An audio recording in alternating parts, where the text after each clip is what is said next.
Welcome, friends. Pull up a chair, get comfortable, and let me tell you a story. It's a story about a place right in the heart of America, a land where two of the continent's mightiest rivers meet, where ancient civilizations once flourished, and where the very idea of westward expansion took root.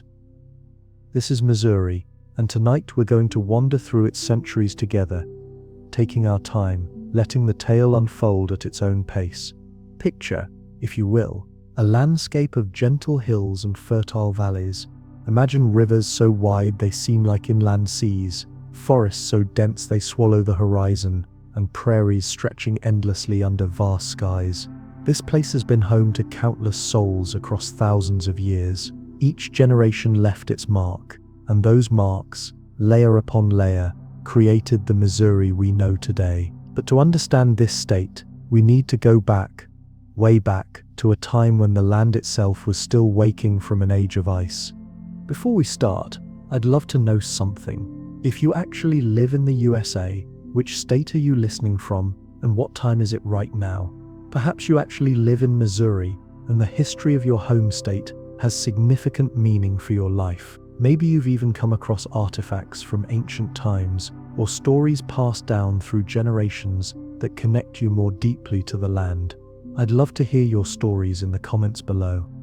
So let's begin where all human stories in this region begin, with the first people who called this place home, who learned its secrets, who shaped their lives around its rivers and seasons.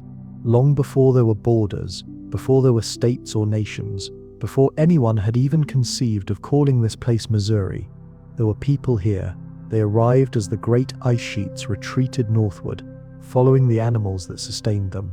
Mammoths and mastodons roamed these hills, and the people who hunted them were resourceful, adaptive, brilliant survivors in a world that was constantly transforming.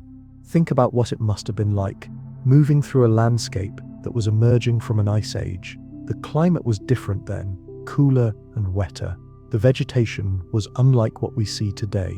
These earliest Missourians didn't have the luxury of permanence. They were nomads by necessity, following the herds through the seasons, camping near water sources, crafting tools from stone with remarkable precision. Every flint point, every scraper, every carefully worked piece of bone or antler represented knowledge passed down through generations, refined and perfected over centuries. Archaeological sites scattered across Missouri tell us that these people were here at least 12,000 years ago, possibly longer. They left behind spear points, distinctive in their craftsmanship, which we now call Clovis points, after the New Mexico site where they were first identified. But Missouri has yielded its own treasures. Near Kimmswick, south of St. Louis, archaeologists discovered Clovis points alongside mastodon bones, direct evidence that these ancient hunters stalked the great beasts in this very region. Around 8,000 years ago, during what archaeologists call the Archaic period, we see evidence of more settled patterns. People began returning to the same campsites year after year, generation after generation. These weren't permanent villages yet, but they were a step in that direction.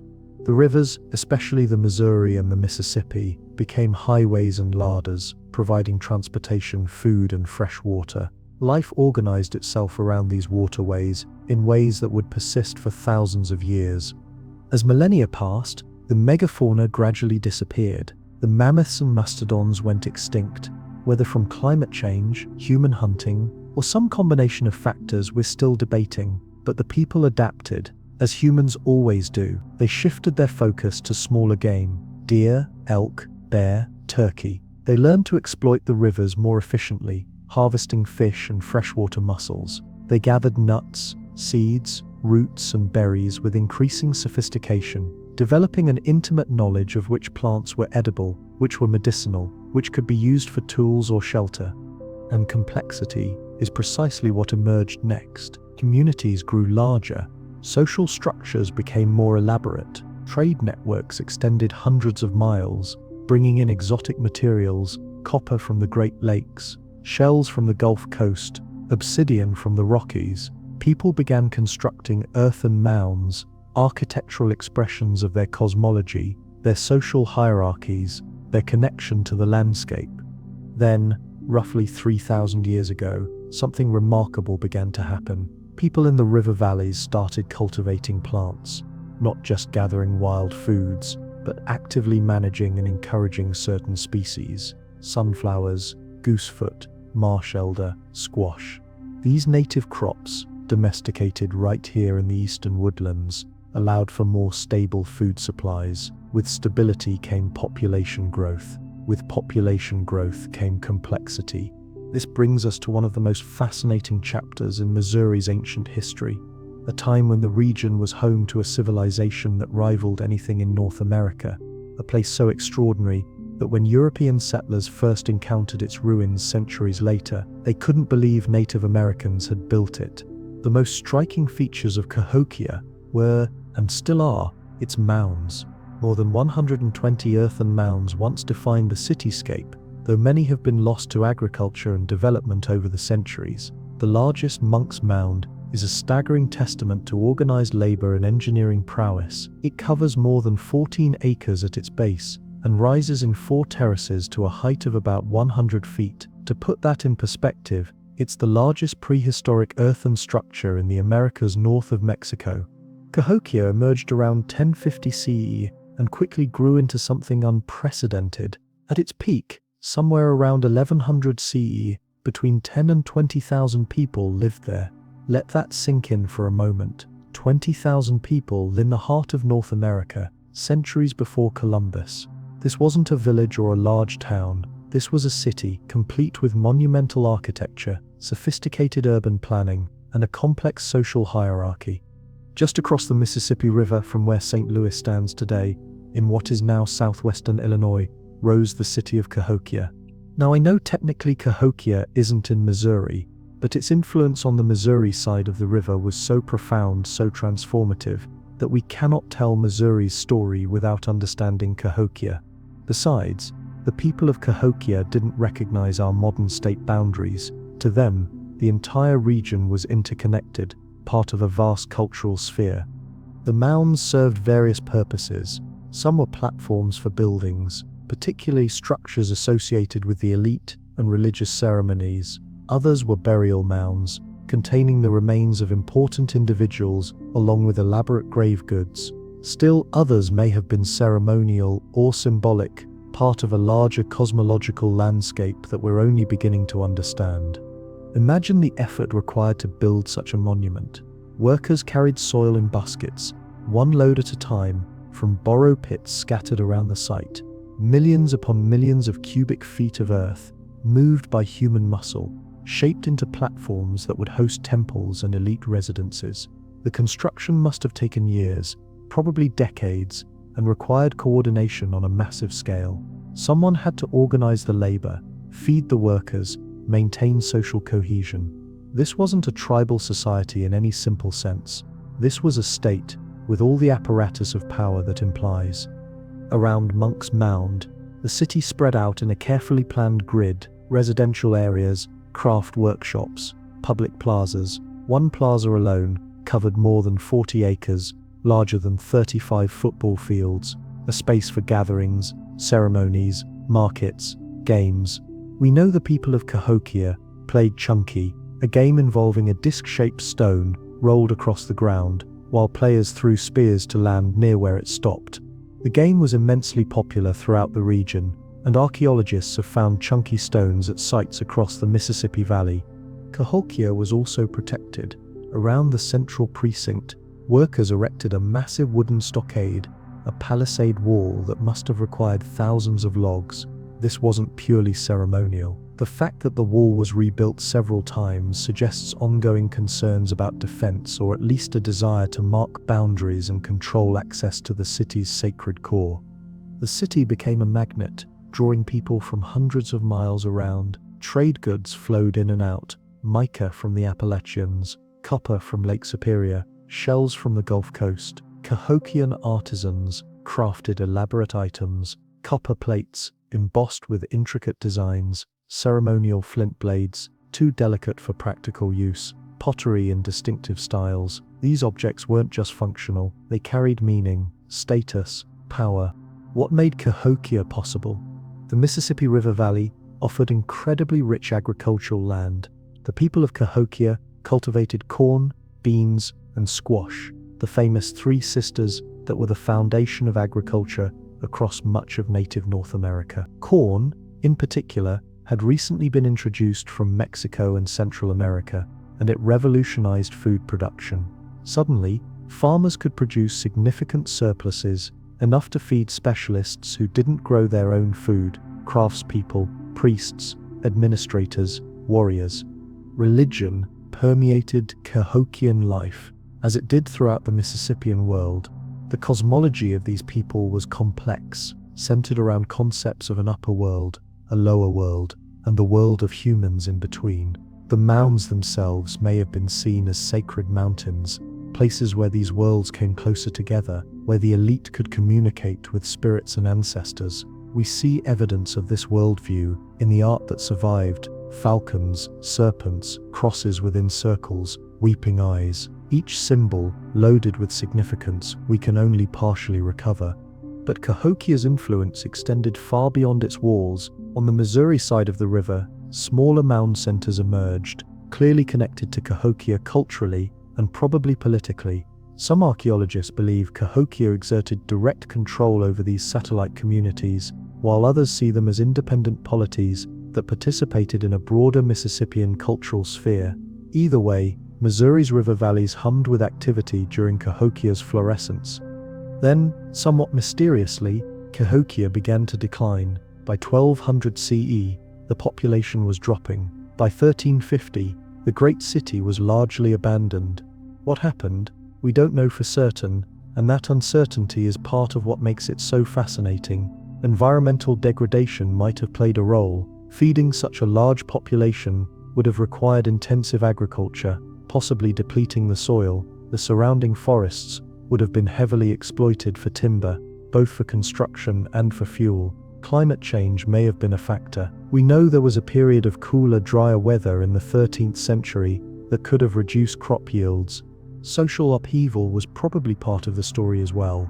Maintaining a hierarchical society requires consensus, or at least acquiescence. Perhaps the elite overreached. Perhaps rival centers drew away population. Perhaps the very success of Cahokia, the concentration of power and resources, created tensions that eventually tore the society apart. We may never know the complete answer, but the question itself reminds us that all civilizations, no matter how powerful they seem at their peak, are ultimately fragile, dependent on ecological, social, and political balances that can shift in ways both subtle and catastrophic. What Cahokia left behind, though, was profound.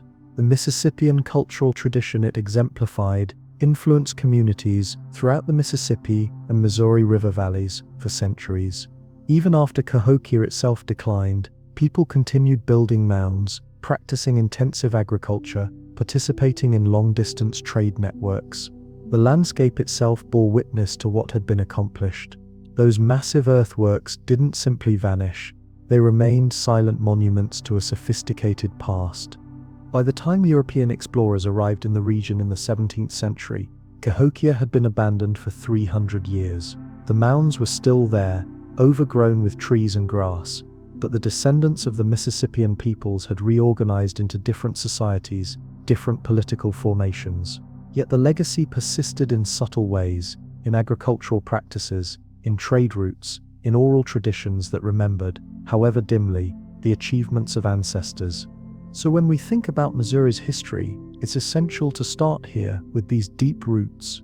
The land was never empty, never pristine wilderness waiting for civilization to arrive from elsewhere. It was shaped by human hands for millennia, bearing the marks of countless generations who farmed its soil, hunted its forests, navigated its rivers, and built monuments to their gods and their ambitions. The Osage people became the dominant force across much of what is now Missouri, particularly in the western and central portions of the state.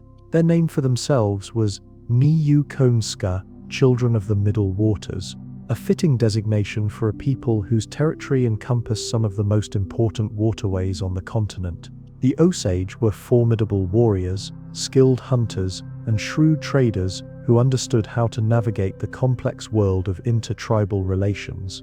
Now let's move forward in time to the centuries immediately before European contact, when the tribes who would interact with French, Spanish, and American newcomers were establishing themselves across the region. These were the people whose names would be recorded in European documents, whose territories would be mapped by colonial cartographers, whose fates would become inextricably linked with the expansion of European empires across North America. Buffalo provided more than just food. The hides became clothing, lodge covers, and trade goods. The bones became tools and ceremonial objects. The sinew served as thread and bowstring. Horns became containers and decorative elements. Every part of the animal found a use. This wasn't wasteful frontier hunting, of the sort that would nearly drive buffalo to extinction in the 19th century. This was sustainable harvesting by people who understood, intimately, that their survival depended on the health of the herds. Before European contact, the Osage lived in villages along rivers, practicing a mixed economy of agriculture and hunting. Women cultivated corn, beans, squash, and pumpkins in fields near the villages. The crops provided a stable base, a reliable food source that could be stored through the winter. But the Osage were also accomplished hunters, and twice a year, in summer and winter, entire villages would pack up and move out onto the prairies for extended buffalo hunts.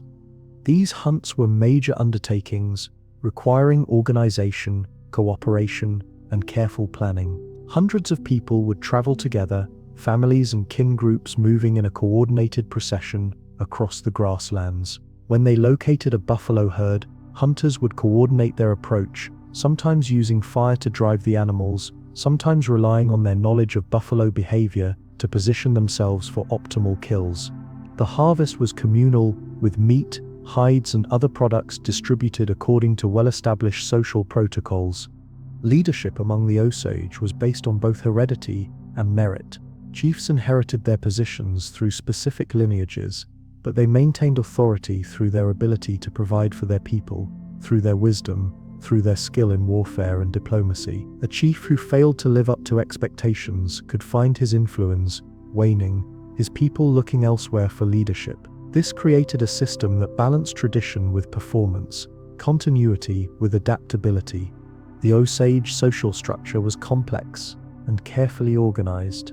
The tribe was divided into two major divisions, the Sky People and the Earth People, which anthropologists call moieties. These divisions weren't competitive, but complementary, each with specific responsibilities in ceremonies and community life. Within each moiety were clans, each associated with particular animals or natural phenomena. Your clan determined certain aspects of your identity, your ceremonial roles, your relationships with others. Religion suffused Osage life. Like many Native American peoples, the Osage saw the world as inhabited by spiritual forces, by the Wakanda, a term often translated as sacred or mystery, but which encompasses much more than those English words suggest. Everything had Wakanda: animals, plants, stones, weather, celestial bodies. Human beings lived in constant relationship with these forces, and success in life, whether in hunting, warfare, or agriculture, required maintaining proper relationships with the spiritual world. The Osage weren't the only people living in and around Missouri during these centuries. To the south and southeast, the Missouri River flowed through territories occupied by several related tribes. The Missouria, from whom the state would eventually take its name, lived along the Missouri River in the central part of the state. They were closely related to the Oto and Iowa peoples, all speaking Chiwa-Siouan languages, all practicing similar mixed economies of agriculture and hunting. Ceremonies marked the seasons and the significant moments of life. The Osage had elaborate rituals for war parties, for mourning, for naming children, for integrating individuals into clans. Some of these ceremonies lasted for days, involving singing, dancing, fasting, and prayer. Knowledge of the ceremonies was specialized, passed down through specific families and individuals who served as priests or ritual experts. This knowledge was precious, considered sacred, and its transmission was carefully controlled. The name Missouri itself likely derives from the Algonquian term for the tribe, something like town of the large canoes or people of the big canoes. It's fitting, really, that a state so defined by its rivers would take its name from the people who navigated those waters in large, well-crafted dugout canoes. Relations among these tribes were complex, a mixture of cooperation, competition, and occasional conflict. Trade was constant. Goods moved along well-established routes: buffalo robes from the plains, corn from the river valleys, furs from the north, shells and other exotics from distant regions. Marriages between tribes created kinship ties that could ease tensions and facilitate diplomacy. But there were also rivalries, disputes over hunting territories, old grievances that could flare into violence. Into this world, in the late 17th century, came the French. They arrived from the north, paddling down the rivers from New France, the vast but thinly populated colony centered on the St. Lawrence River and the Great Lakes. These weren't settlers, not initially. They were explorers, missionaries, and traders, people drawn by curiosity, by faith, by the promise of wealth in the form of furs. The Missouri occupied a strategic position along the river, controlling important trade routes and river crossings. Like the Osage, they lived in villages during the farming season and dispersed for hunts during other parts of the year. They built substantial houses, earth lodges covered with soil and grass, structures that could withstand the harsh winters and blazing summers of the continental climate. Marquette and Joliet traveled down the Wisconsin River and entered the Mississippi on June 17, 1673. It must have been an awe-inspiring moment, emerging onto that vast waterway. They were the first Europeans to navigate the Mississippi from the north, and as they floated southward, they marveled at the landscape, at the wildlife, at the native villages they encountered along the way. On June 25th, just over a week after entering the Mississippi, they reached the mouth of another immense river flowing in from the west. This was the Missouri, what the native people called the Muddy River for obvious reasons. The Missouri poured its sediment-laden waters into the Mississippi with such force that the two rivers flowed side by side for miles before fully mixing, a clear boundary visible where brown met blue. The first Europeans to see Missouri's rivers were almost certainly the expedition led by Father Jacques Marquette, a Jesuit missionary, and Louis Joliet, a trader and explorer. In 1673, they set out from the mission at St. Ignace in present-day Michigan, guided by Native American maps and information, to find the great river that flowed south through the interior of the continent. Native people had told the French about this river, the Mississippi, though they didn't call it by that name. They said it flowed all the way to the sea, though which sea, no one in New France knew for certain. Marquette recorded his impressions in his journal. He noted the power of the Missouri's current, the debris it carried, the way it roiled the Mississippi. He had heard from native informants that this river flowed from very far away, from lands unknown to the French. Indeed, the Missouri River system drains much of the Great Plains and the Rocky Mountains, making it one of the longest river systems in the world. But Marquette and Joliet didn't ascend it. They continued south, eventually turning back before reaching the Gulf of Mexico, concerned about encountering Spanish forces, and satisfied that they had determined the Mississippi flowed to the Gulf, rather than to the Pacific or the Atlantic. Their journey, though brief in Missouri terms, opened the way for others. The information they brought back, the maps they drew, the relationships they initiated, all laid groundwork for future French activity in the region. Over the following decades, more French explorers, missionaries, and traders ventured into the Mississippi and Missouri valleys. In 1682, René Robert Cavelier, Sieur de La Salle, led an expedition down the entire length of the Mississippi to the Gulf of Mexico. On April 9th, standing near the mouth of the river, La Salle claimed the entire Mississippi drainage basin for France, naming it Louisiana in honor of King Louis XIV. With that single gesture, at least in European legal terms, Missouri became part of the French Empire, though of course the native peoples living there had no knowledge of or interest in such claims. This dependence on native cooperation shaped French policy. French traders learned native languages, adopted native customs, married native women. These marriages weren't just personal relationships, but political and economic alliances. A French trader married to an Osage woman gained access to her kinship network, to trade opportunities, to knowledge about the landscape and its resources. The children of these unions, called métis, often played important roles as cultural intermediaries, able to navigate both French and native societies. French interest in the region was primarily economic. The fur trade drove expansion. European demand for beaver pelts, used to make fashionable felt hats, was insatiable.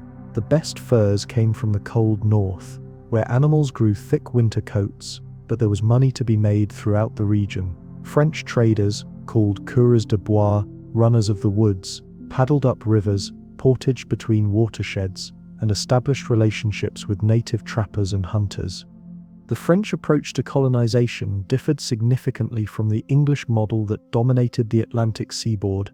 The French weren't particularly interested in establishing large agricultural colonies. Their population in Europe was larger than England's, but fewer French citizens were willing to immigrate to the harsh conditions of North America. Instead, New France remained a sparse network of trading posts, missions, and small settlements connected by vast distances and dependent on maintaining good relations with native peoples. The town developed a distinctive architectural style, with vertical log construction and wide porches, adapted to the hot summers and flood-prone location. Houses sat close together in a village plan, typical of French Canada, unlike the dispersed farmsteads favored by English colonists. Common fields surrounded the village, divided into long strips that each family cultivated. It was a medieval system transplanted to the edge of the frontier, and it worked reasonably well for several generations. The first permanent French settlement in what is now Missouri was established around 1735 in the southeastern part of the state. Ste. Genevieve began as a farming community, though lead mining also played an important role in its early economy. The location was strategic, situated on the west bank of the Mississippi, with access to fertile bottomlands for agriculture. Genevieve's residents were a diverse group. Some were French Canadians who had come south from the Illinois country. Others were French colonists who had arrived directly from France or via Louisiana. There were also enslaved Africans, a grim reminder that slavery existed in French Louisiana just as it did in the English colonies to the east. And there were people of mixed ancestry, reflecting the intermarriages between French settlers and native peoples. In 1764, another settlement was founded that would eventually eclipse Genevieve in importance. This was St. Louis, destined to become Missouri's largest city and one of the most important cities in the American interior. But St. Louis' founding occurred during a moment of imperial transition that would reshape the entire region's future. Lead mining proved lucrative. The region north of Ste. Genevieve contained significant lead deposits, and the French quickly began exploiting them. Lead was valuable, used for everything from ammunition to paint pigment. Native peoples had been mining lead in the region long before Europeans arrived, and they showed the French where to find the richest deposits. The mining operations were small-scale, nothing like the industrial operations that would come later, but they produced enough lead to become a significant export. The 7 Years' War, known in North America as the French and Indian War, had just concluded. France had lost badly. By the terms of the Treaty of Paris in 1763, France ceded all of its North American territories east of the Mississippi to Great Britain, and all of its territories west of the Mississippi to Spain. New France, that vast if thinly populated empire, ceased to exist. Britain now controlled Canada and the eastern half of the Mississippi Valley. Spain, France's ally, received the western half as compensation, though it's worth noting that Spain hadn't particularly wanted this gift. The Louisiana Territory was expensive to administer and didn't seem to offer much economic benefit. Into this uncertain moment stepped two French merchants, Pierre Leclerc and his young assistant René Auguste Chouteau. They had secured a monopoly on fur trading with native peoples west of the Mississippi, and they needed a strategic location for their trading post. In December 1763, scouting along the western bank of the Mississippi, they found an ideal spot, a rocky limestone bluff overlooking the river, high enough to avoid flooding, with easy access to the water. In February 1764, Chateau, just 14 years old, led a party of men to clear the site and begin construction. The settlement was named Saint Louis in honor of King Louis IX of France, the Crusader king, who had been canonized as a saint. The timing was fortuitous. Just as British forces were taking control of the Illinois country on the eastern shore of the Mississippi, French-speaking colonists began crossing the river to settle in Spanish Louisiana, where they could at least remain under Catholic, Latin authority rather than British Protestant rule. St. Louis grew rapidly. Its location was superb, positioned near the confluence of the Missouri and Mississippi rivers. Anyone traveling on either river had reason to stop at St. Louis. Traders heading up the Missouri to the fur-rich territories beyond, boatmen bringing goods down from the north, settlers migrating west, native peoples coming to trade, all passed through. The Chateau family became immensely wealthy and powerful, dominating the fur trade and accumulating land holdings throughout the region. Under Spanish rule, Missouri developed a distinctive character, blending French culture with Spanish administration. The Spanish governors generally left the French-speaking population alone, allowing them to maintain their language, religion, and customs. Most official business was conducted in French, despite Spanish sovereignty. The Spanish did introduce their own legal and administrative systems, including the use of detailed land grants complete with surveys and formal titles, which would later prove important when Americans arrived and had to sort out who owned what. Spain encouraged settlement, offering generous land grants to anyone willing to farm and develop the territory. The government wanted bodies on the ground, people who could defend against British incursions from the east, and native peoples who might resist Spanish authority. Americans from the English colonies, even during the Revolutionary period, were welcomed if they were willing to swear allegiance to the Spanish crown and convert, at least nominally, to Catholicism. One notable American who took Spain up on this offer was Daniel Boone, the legendary frontiersman. In 1799, well into his 60s, Boone moved to Missouri with his extended family, settling in the Femi Osage Valley west of St. Louis. The Spanish granted him a large tract of land and appointed him syndic, a combination judge and militia commander for the district. Boone spent the last years of his life in Missouri, hunting, exploring, and telling stories to younger settlers who hung on his every word. Life in Spanish Missouri followed patterns established during the French period. Most settlements clung to the rivers.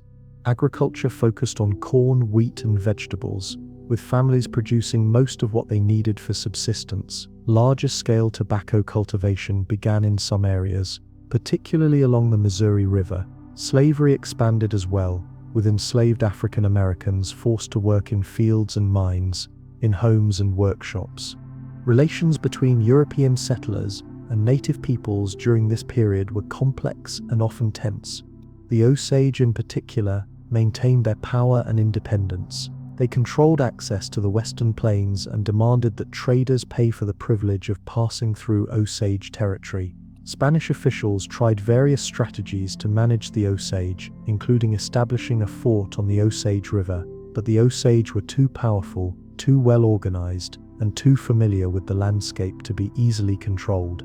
The lead mining operations continued to grow. By the late 18th century, Moses Austin, an American entrepreneur, established a substantial mining operation near the town that would eventually bear his name. Austin brought with him mining expertise and a workforce that included both free and enslaved laborers. His son Stephen F. Austin would later become famous for a different colonization project, establishing American settlements in Mexican Texas, but the family's American story began in Spanish Missouri. Osage warriors raided other tribes and occasionally attacked European settlements they perceived as threatening. From their perspective, they were defending their homeland and their interests. From the European perspective, the Osage were an obstacle to expansion and commercial development. It was a fundamental conflict that would only intensify in the coming decades. Napoleon's plans for Louisiana were grandiose. He envisioned it as the agricultural hinterland for a revived French colony in Haiti, which would produce sugar and coffee. French Louisiana would provide food, timber, and other supplies, It was a coherent vision, but it depended on maintaining control of Haiti, and that control was slipping away. Enslaved people in Haiti, inspired by the French Revolution's rhetoric of liberty and equality, had risen in revolt under leaders like Toussaint Louverture. By 1803, it was clear that France would not be able to restore slavery and French rule in Haiti. Meanwhile, great events were unfolding in the wider world that would once again transform Missouri's status and future. In Europe, Napoleon Bonaparte had risen to power in France following the chaos of the French Revolution. Among his ambitions was the restoration of a French empire in North America. In 1800, through the secret Treaty of San Ildefonso, Spain agreed to return the Louisiana Territory to France. For the next several years, Louisiana existed in a sort of legal limbo, still administered by Spain but owned by France. When news of the Louisiana Purchase reached Missouri later that year, it marked a turning point as profound as any in the region's history.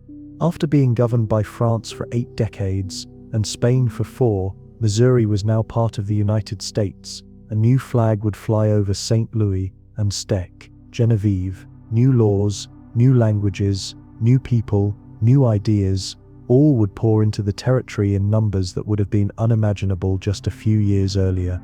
Without Haiti, Louisiana lost much of its strategic value to Napoleon. Moreover, France was again at war with Britain, and Napoleon needed money to fund his military campaigns. He also recognized that Britain's powerful navy could easily seize Louisiana if war came to North America.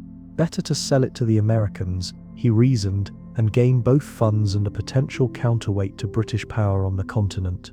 Thus, in April 1803, French negotiators in Paris offered to sell not just New Orleans, which was what the American envoys had been authorized to purchase, but the entire Louisiana Territory. The American diplomats, James Monroe and Robert Livingston, exceeded their instructions and agreed to the purchase. For $15 million, the United States acquired roughly 828,000 square miles, doubling the size of the nation overnight. The French and Spanish residents had mixed feelings about the transfer. Some welcomed the change, anticipating economic opportunities in the expanding American Republic. Others worried about losing their property, their privileges, their cultural identity. The Spanish and French legal systems had protected certain rights, particularly regarding land ownership, and it wasn't clear whether the Americans would honor those arrangements. The answer, sadly, would be no. But that story unfolds gradually over the following decades. For now, in 1803 and 1804, the transfer itself occupied everyone's attention. On March 9, 1804, in a ceremony held in St. Louis, the Spanish flag was lowered, the French flag briefly raised, and then the American flag run up the pole.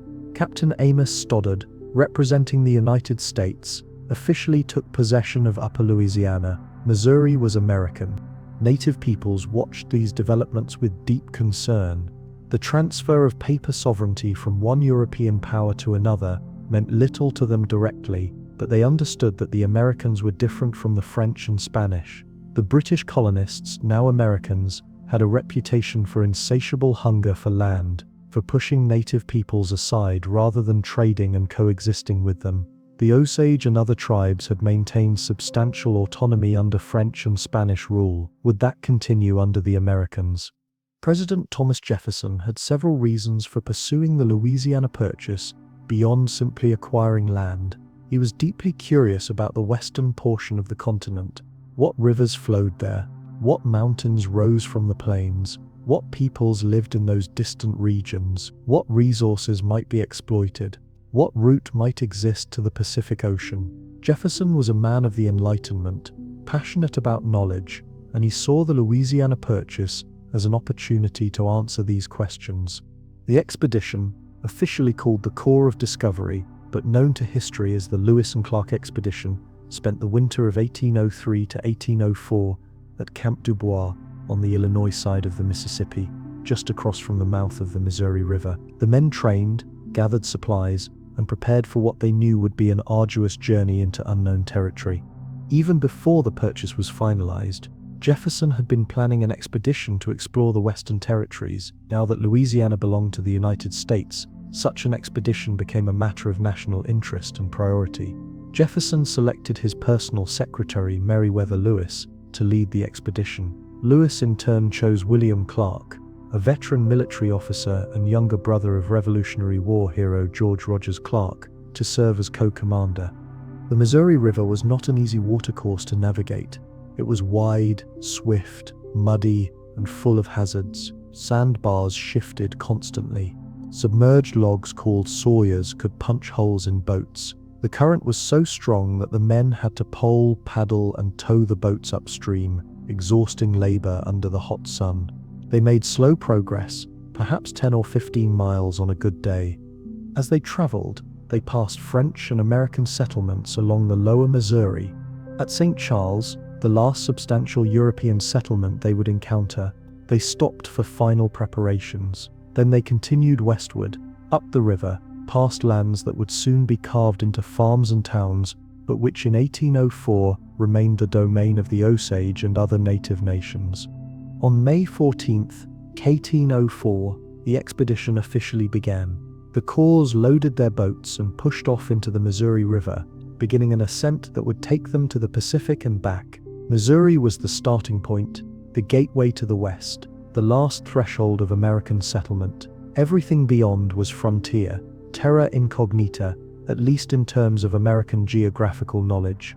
Clark, who served as the expedition's primary mapmaker, carefully noted geographical features. The Lewis focused on natural history, collecting plant and animal specimens, recording detailed observations. Both kept journals that provide us with invaluable information about the Missouri landscape as it existed before large-scale American settlement.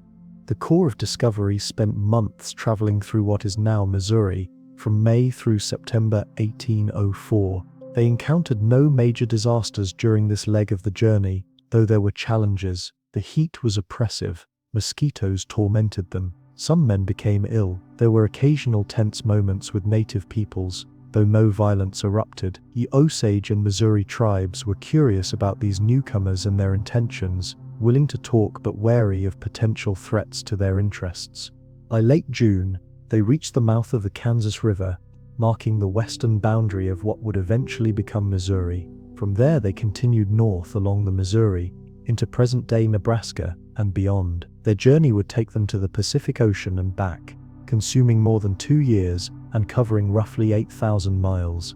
When they returned to St. Louis in September 1806, they were celebrated as heroes who had accomplished something remarkable, opening the American imagination to the possibilities of the West. The Lewis and Clark expedition had profound consequences for Missouri. It established the territory as the gateway to the frontier, the jumping-off point for Western exploration and expansion. In the years that followed, fur traders, military expeditions, and settlers would follow the route Lewis and Clark pioneered, and Missouri would serve as their staging ground. Lewis would grow into the headquarters of the Western fur trade, a cosmopolitan city where French, Spanish, American, and native cultures mixed, where fortunes were made and lost, where the frontier was both a reality and a commodity. But let's return to Missouri itself in the years immediately following the Louisiana Purchase. The territory was still sparsely populated by American standards. St. Louis was the largest town, with perhaps 1,000 residents. Stained Genevieve had a few hundred. Scattered settlements and isolated homesteads dotted the landscape along the major rivers, but vast stretches of Missouri remained in the hands of native peoples or entirely unsettled. The expedition also marked a shift in American attitudes toward the West. Before Lewis and Clark, the lands beyond the Mississippi were mysterious, perhaps dangerous, certainly unknown. After their return, Americans had detailed maps, descriptions of resources, information about native peoples and their territories. The West became knowable, imaginable, attainable. This knowledge would fuel a wave of expansion that would transform the continent over the following decades. These early American settlers brought with them the culture and institutions of the Upper South. They built log cabins in clearings hacked from the forest. They planted corn and tobacco. They raised hogs that foraged in the woods. Many brought enslaved people with them, establishing slavery as a fundamental institution in American Missouri from the very beginning. This would have enormous consequences for Missouri's future, shaping its politics, its economy, and its role in the sectional crisis that would eventually tear the nation apart. American immigration began almost immediately after the transfer. Settlers from Kentucky, Tennessee, Virginia, and other parts of the South saw Missouri as a land of opportunity. The soil was fertile, the climate familiar, the rivers provided transportation. Land was available, either through purchase or grant, at prices far lower than in the established states. Young families looking to establish themselves, younger sons without inheritances, people seeking fresh starts, all began trickling westward. The territorial government, established by Congress in 1805, was based in St. Louis. The governor was appointed by the president, and initially, Democratic participation was limited. As the population grew, however, pressure increased for greater self-governance. Americans weren't accustomed to being ruled by appointed officials. They expected representative government, the right to elect their leaders and make their own laws. Conflicts emerged between the old French residents and the new American arrivals. These weren't just cultural differences, though those existed. Language, religion, customs, all divided the two groups. But there were also practical disputes, particularly over land ownership. The French and Spanish systems of land grants had been informal, often lacking precise surveys or clear documentation. Americans expected formal titles, recorded deeds, clear boundaries. Sorting out who owned what occupied lawyers and courts for years. Another source of tension was slavery. While both the French and Spanish had permitted slavery in Louisiana, the institution operated differently under American law. The Americans who migrated to Missouri came primarily from slave states and expected to bring their human property with them. They wanted legal protections for slavery, guarantees that their enslaved workers wouldn't be freed by territorial law or federal intervention. This created a problem, because slavery was controversial in the United States. Even in the early 19th century, the northern states had either abolished it or begun gradual emancipation. The Northwest Ordinance of 1787 had prohibited slavery in the territories north of the Ohio River. Many Americans, including some political leaders, believed slavery should not expand into the Western territories. Others, particularly Southerners, insisted that denying slaveholders the right to bring their property into new territories violated constitutional principles. Missouri became a test case for these competing visions. As the territory's population grew and began petitioning for statehood, the question of whether Missouri would enter the Union as a slave state or a free state became intensely controversial. This wasn't just about Missouri, it was about the future of slavery in all the Western territories acquired through the Louisiana Purchase. By 1818, Missouri had grown substantially. The population exceeded 60,000, enough to qualify for statehood under the terms that Congress had established. Missouri's Territorial Assembly requested admission to the Union as a state. The request set off a political firestorm in Congress that would last for more than 2 years.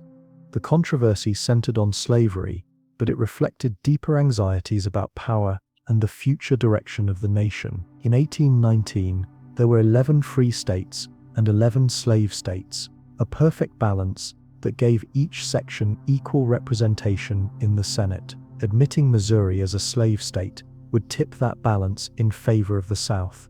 Northern congressmen, particularly those opposed to slavery's expansion, saw this as unacceptable. Representative James Tallmadge of New York proposed an amendment to Missouri's statehood bill that would have prohibited the further introduction of enslaved people into Missouri and would have gradually freed those already there. Southern congressmen reacted with fury. They saw this as an attack on their rights, an attempt by the North to dictate terms to the South. Debates in Congress became heated, sometimes venomous. Representatives and senators accused each other of betraying the Constitution, of threatening the Union, of pushing the nation towards civil war. Thomas Jefferson retired at Monticello, but following political events closely, but at the Missouri controversy alarmed him like a fire bell in the night. He understood that the debate revealed a fundamental division in the nation, one that could not easily be resolved. The question of slavery in the territories threatened to split the Union, and if that happened, Jefferson feared catastrophe would follow. The crisis was eventually resolved through a series of compromises worked out in 1820 and finalized in 1821. Maine, which had been part of Massachusetts, was seeking statehood at the same time as Missouri. Maine would enter as a free state, Missouri as a slave state, maintaining the balance. Additionally, Congress agreed that in the remaining Louisiana Purchase territories north of 36°30 latitude, except for Missouri itself, slavery would be prohibited. South of that line, slavery would be permitted. This arrangement, known as the Missouri Compromise, seemed to settle the question. Missouri would enter the Union as a slave state, but slavery's expansion would be limited in the rest of the Louisiana territories. Both sections could claim partial victory, but the compromise satisfied no one completely, and many observers recognized that it merely postponed an inevitable confrontation over slavery's future. Statehood marked the beginning of a new era for Missouri. The state now had full representation in Congress, 2 senators, and a number of representatives based on population.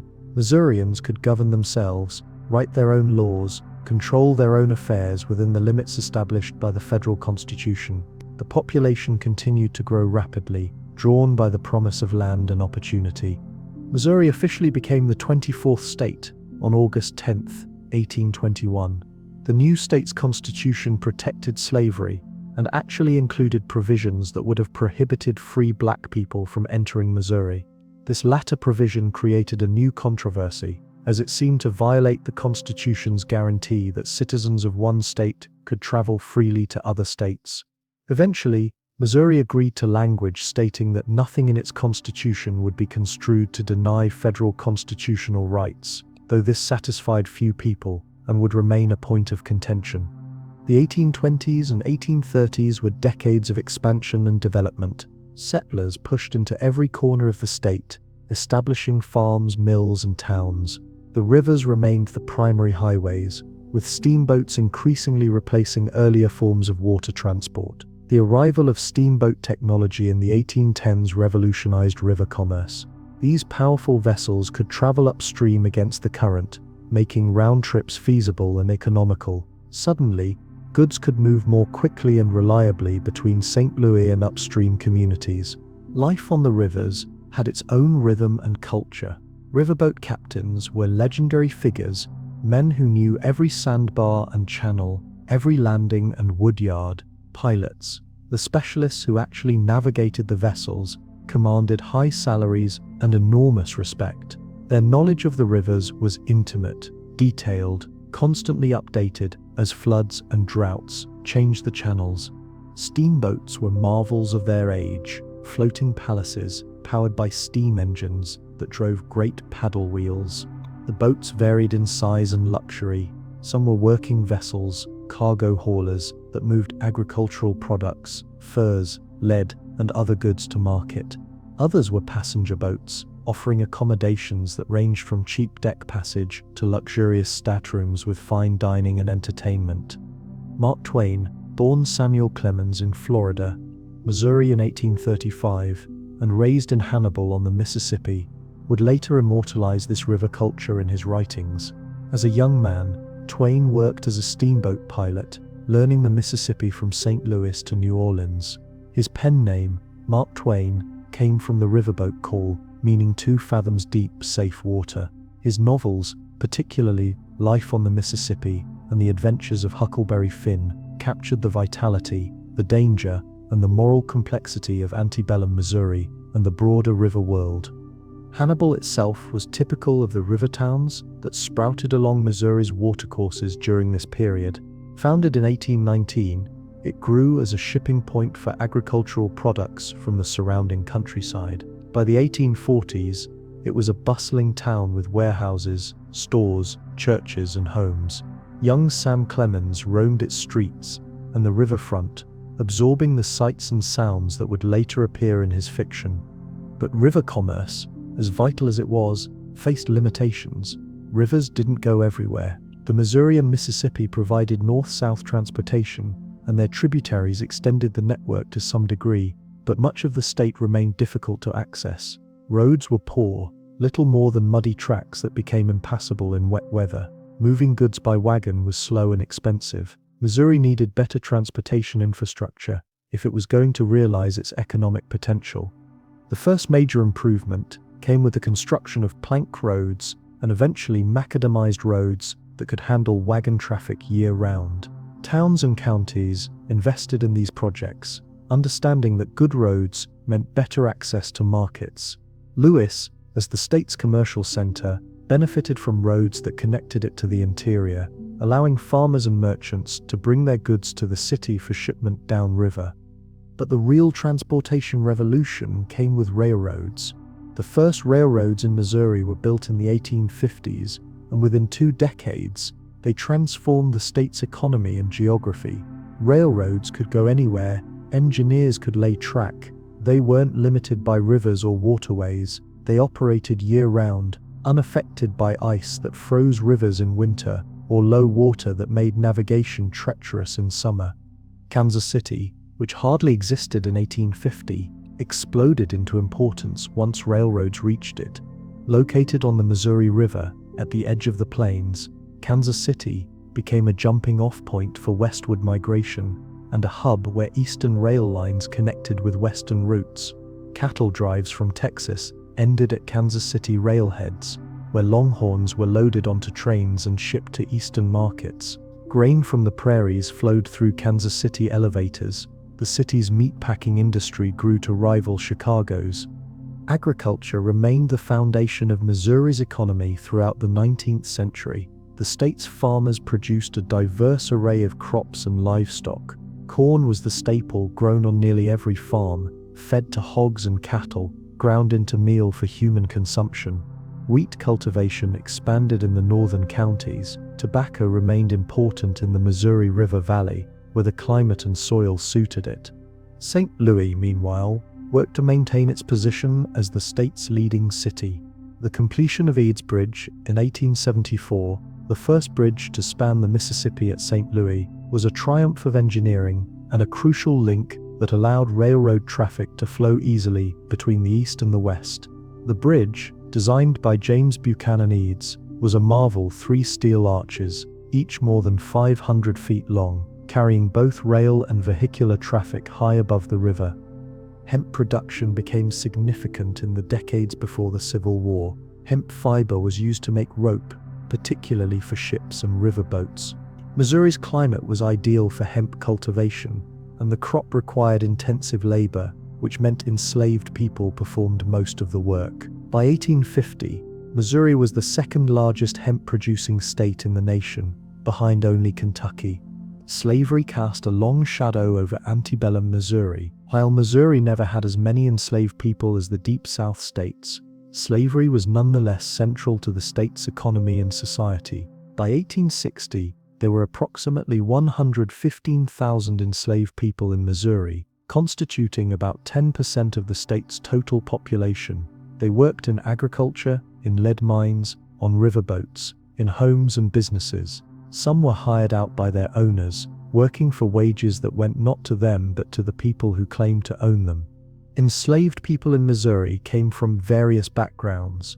Some had been brought directly from the eastern slave states by migrating owners. Others had been sold to Missouri buyers by traders who purchased people in the upper South and transported them west. Still others had been born in Missouri, inheriting their enslaved status from their mothers under the cruel logic of slavery law.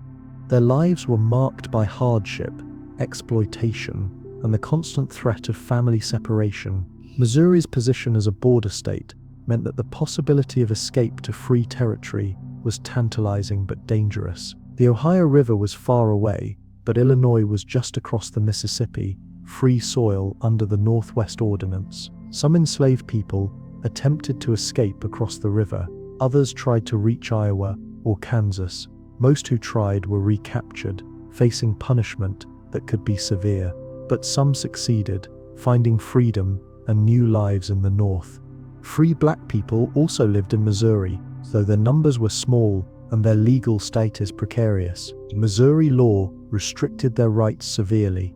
They could not vote, could not testify against white people in court, could not attend schools with white children. Some had purchased their freedom or had been freed by owners. Others had migrated from other states. Despite Missouri's attempts to prohibit free black immigration, they formed small communities, particularly in St. Louis, where they built churches, businesses, and mutual aid societies.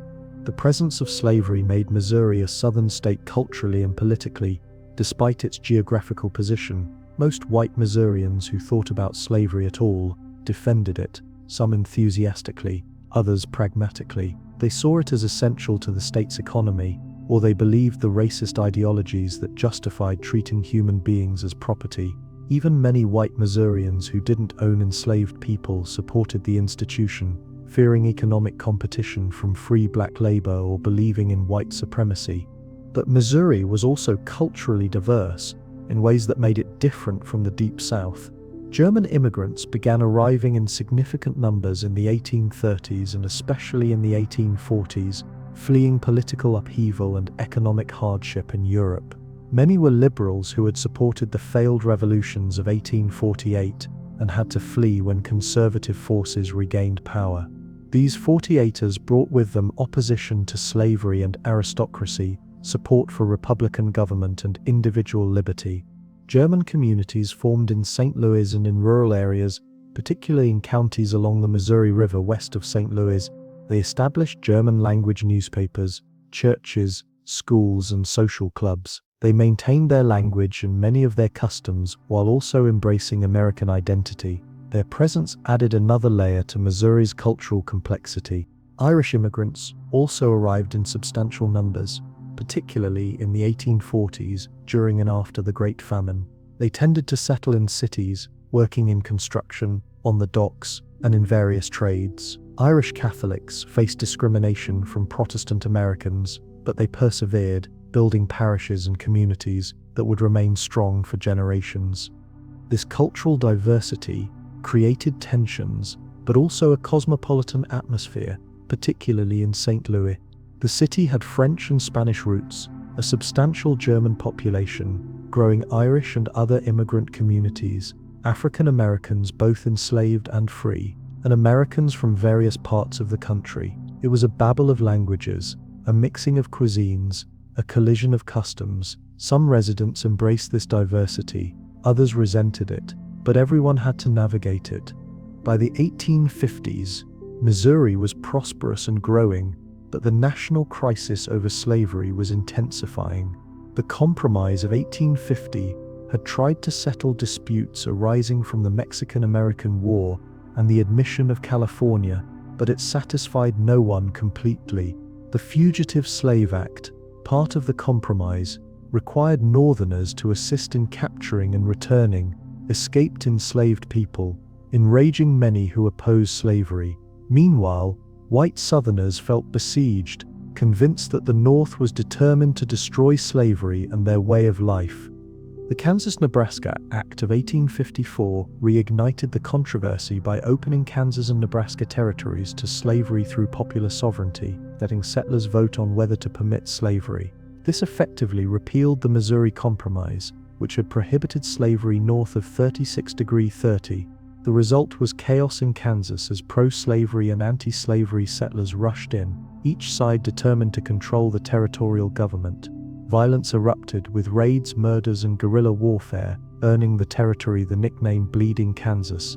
Missouri played a significant role in the Kansas Troubles. Pro-slavery Missourians, called border ruffians by their opponents, crossed into Kansas to vote illegally in territorial elections and to intimidate anti-slavery settlers. They were determined that Kansas would enter the Union as a slave state, protecting Missouri's own slave system.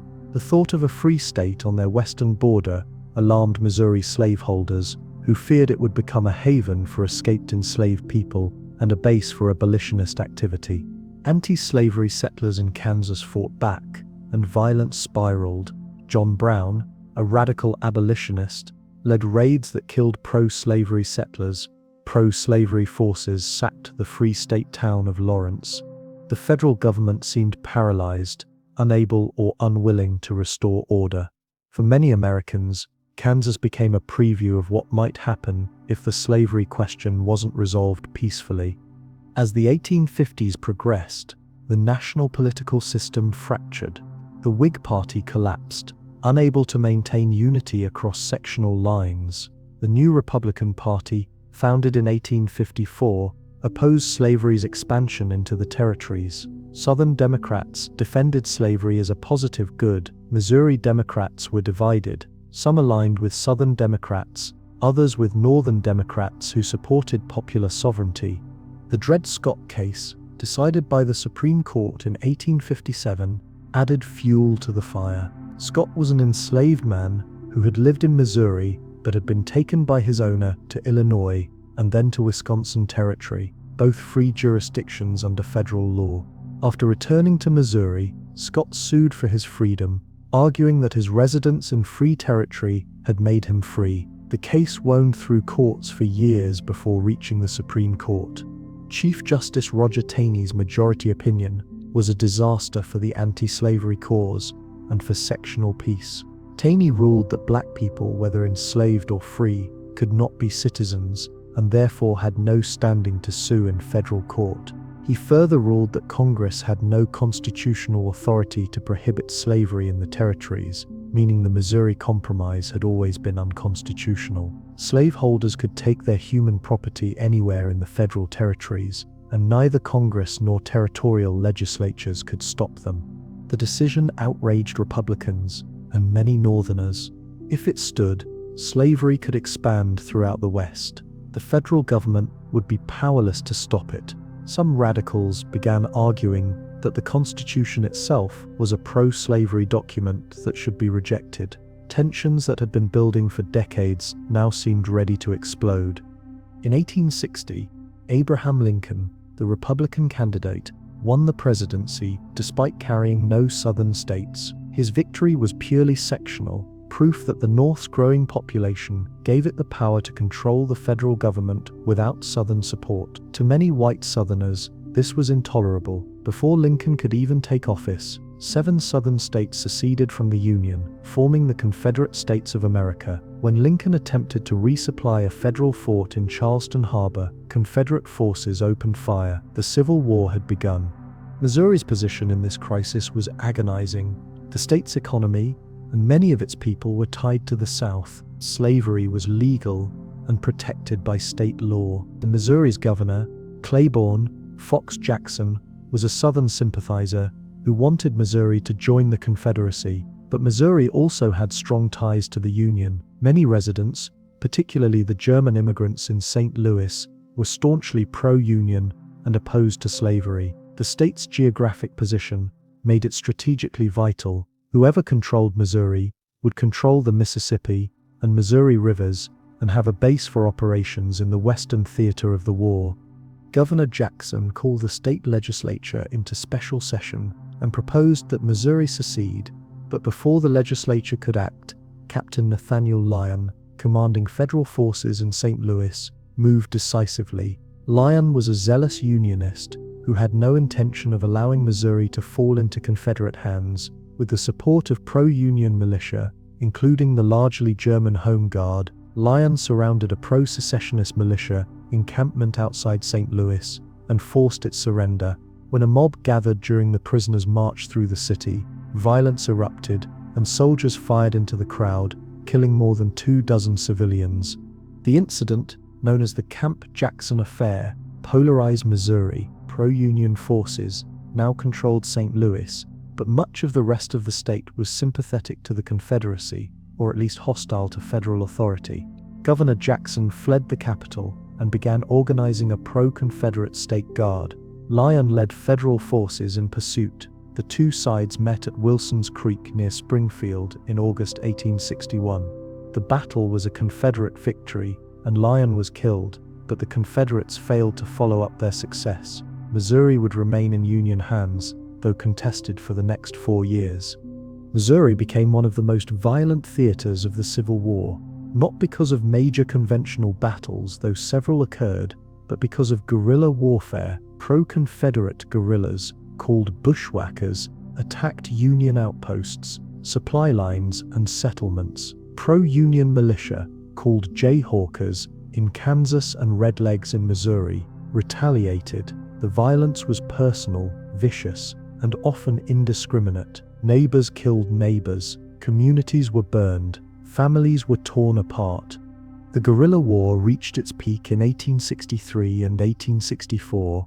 William Quantrill, Bloody Bill Anderson, and other Confederate guerrilla leaders commanded bands of raiders who struck without warning and melted back into the population.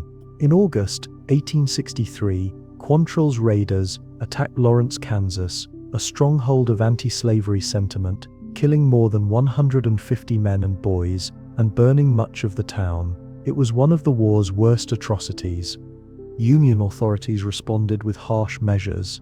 In western Missouri, where guerrilla activity was most intense, federal commanders forcibly relocated thousands of civilians, burning their homes and farms to deny support to the guerrillas. General Order No. 11, issued in August 1863, depopulated 4 counties along the Missouri-Kansas border. The policy was brutal and indiscriminate, punishing innocent people along with guerrilla sympathizers. The devastated landscape, remembered as the Burnt District, remained scarred for years. The guerrilla war traumatized Missouri in ways that conventional military campaigns did not. Confederate armies might occupy a town temporarily, but they moved on. Guerrillas were different. They came from the community, or they hid among the community, making everyone a potential enemy or collaborator. Trust broke down. People informed on neighbors. Revenge killings multiplied. Some of the guerrillas were ideologically committed Confederates, but others were simply violent men who found in the war an opportunity for plunder and mayhem. Among the guerrillas who rode with Bloody Bill Anderson and Quantrill were teenagers who would later become infamous outlaws. Frank and Jesse James, Cole Younger, and others learned violence during the Civil War guerrilla conflict. After the war, they turned to robbery, targeting banks, trains, and stagecoaches, claiming they were still fighting the Yankees. Whether their crimes were politically motivated or simply criminal became a matter of myth and debate, but there's no question that the lawlessness they represented was a legacy of the war's brutality. Not all of Missouri's Civil War experience was guerrilla warfare. Conventional military campaigns occurred throughout the state. In March 1862, Union and Confederate forces fought at Pea Ridge in Arkansas, just south of Missouri's border. The Union victory secured Missouri for the North and opened Arkansas to invasion. In September 1864, Confederate General Sterling Price led a raid into Missouri, hoping to capture St. Louis and swing the state to the Confederacy. Federal forces turned him back at several battles, and Price retreated into Arkansas, his army shattered. Missouri provided soldiers to both sides, though far more to the Union than the Confederacy. More than 100,000 Missourians served in Union forces, while perhaps 30,000 joined Confederate units. The state's regiments fought in every theater of the war, from Virginia to Texas. Black Missourians, both formerly enslaved and free, enlisted in United States Colored Troops regiments, serving with distinction despite facing discrimination and unequal treatment. Slavery's end in Missouri came gradually and then suddenly. Union forces occupied more of the state. Enslaved people fled to Union lines, claiming freedom under the confusion of war. Some were returned to their owners, at least early in the war, but as the conflict progressed, federal policy shifted. The Emancipation Proclamation, issued in January 1863, declared enslaved people in Confederate states free, but Missouri was not in rebellion, so the proclamation technically didn't apply. Nonetheless, the institution was crumbling. By 1864, Missouri Unionists were debating emancipation, and a state constitutional convention voted to abolish slavery in Missouri, effective immediately in January 1865. Missouri thus ended slavery before the 13th Amendment made abolition nationwide.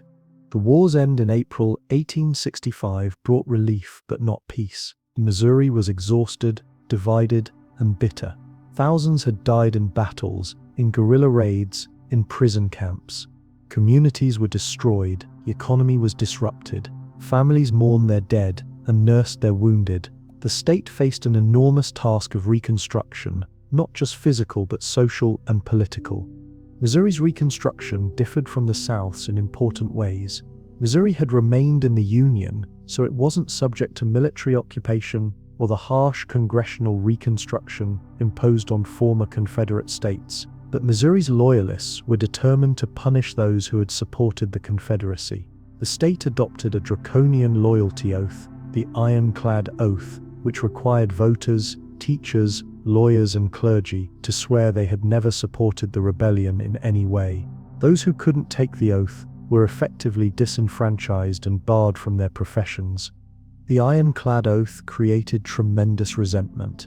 Many Missourians who had been nominal Confederates, or who had simply tried to stay out of the conflict, found themselves excluded from civic life. The policy was intended to consolidate Unionist control, but it backfired, breeding sympathy for ex-Confederates and undermining the moral authority of the radical Republicans who controlled Missouri politics in the immediate post-war years. By the early 1870s, a coalition of moderate Republicans and Democrats had dismantled most of the harsh Reconstruction measures. The Ironclad Oath was abolished, and ex-Confederates regained their political rights. Missouri politics stabilized, though along conservative lines that would persist for decades. The Democratic Party, bolstered by ex-Confederates and their sympathizers, dominated state politics for most of the remainder of the 19th century. For formerly enslaved people, freedom was transformative, but also precarious. They were no longer property, but they faced enormous challenges. Most had no land, no capital, no formal education. Many had families that had been separated by slavery, and they spent years searching for lost relatives. They needed work, but the only skills many had were agricultural, and they often had to negotiate labor contracts with their former owners or other white landowners.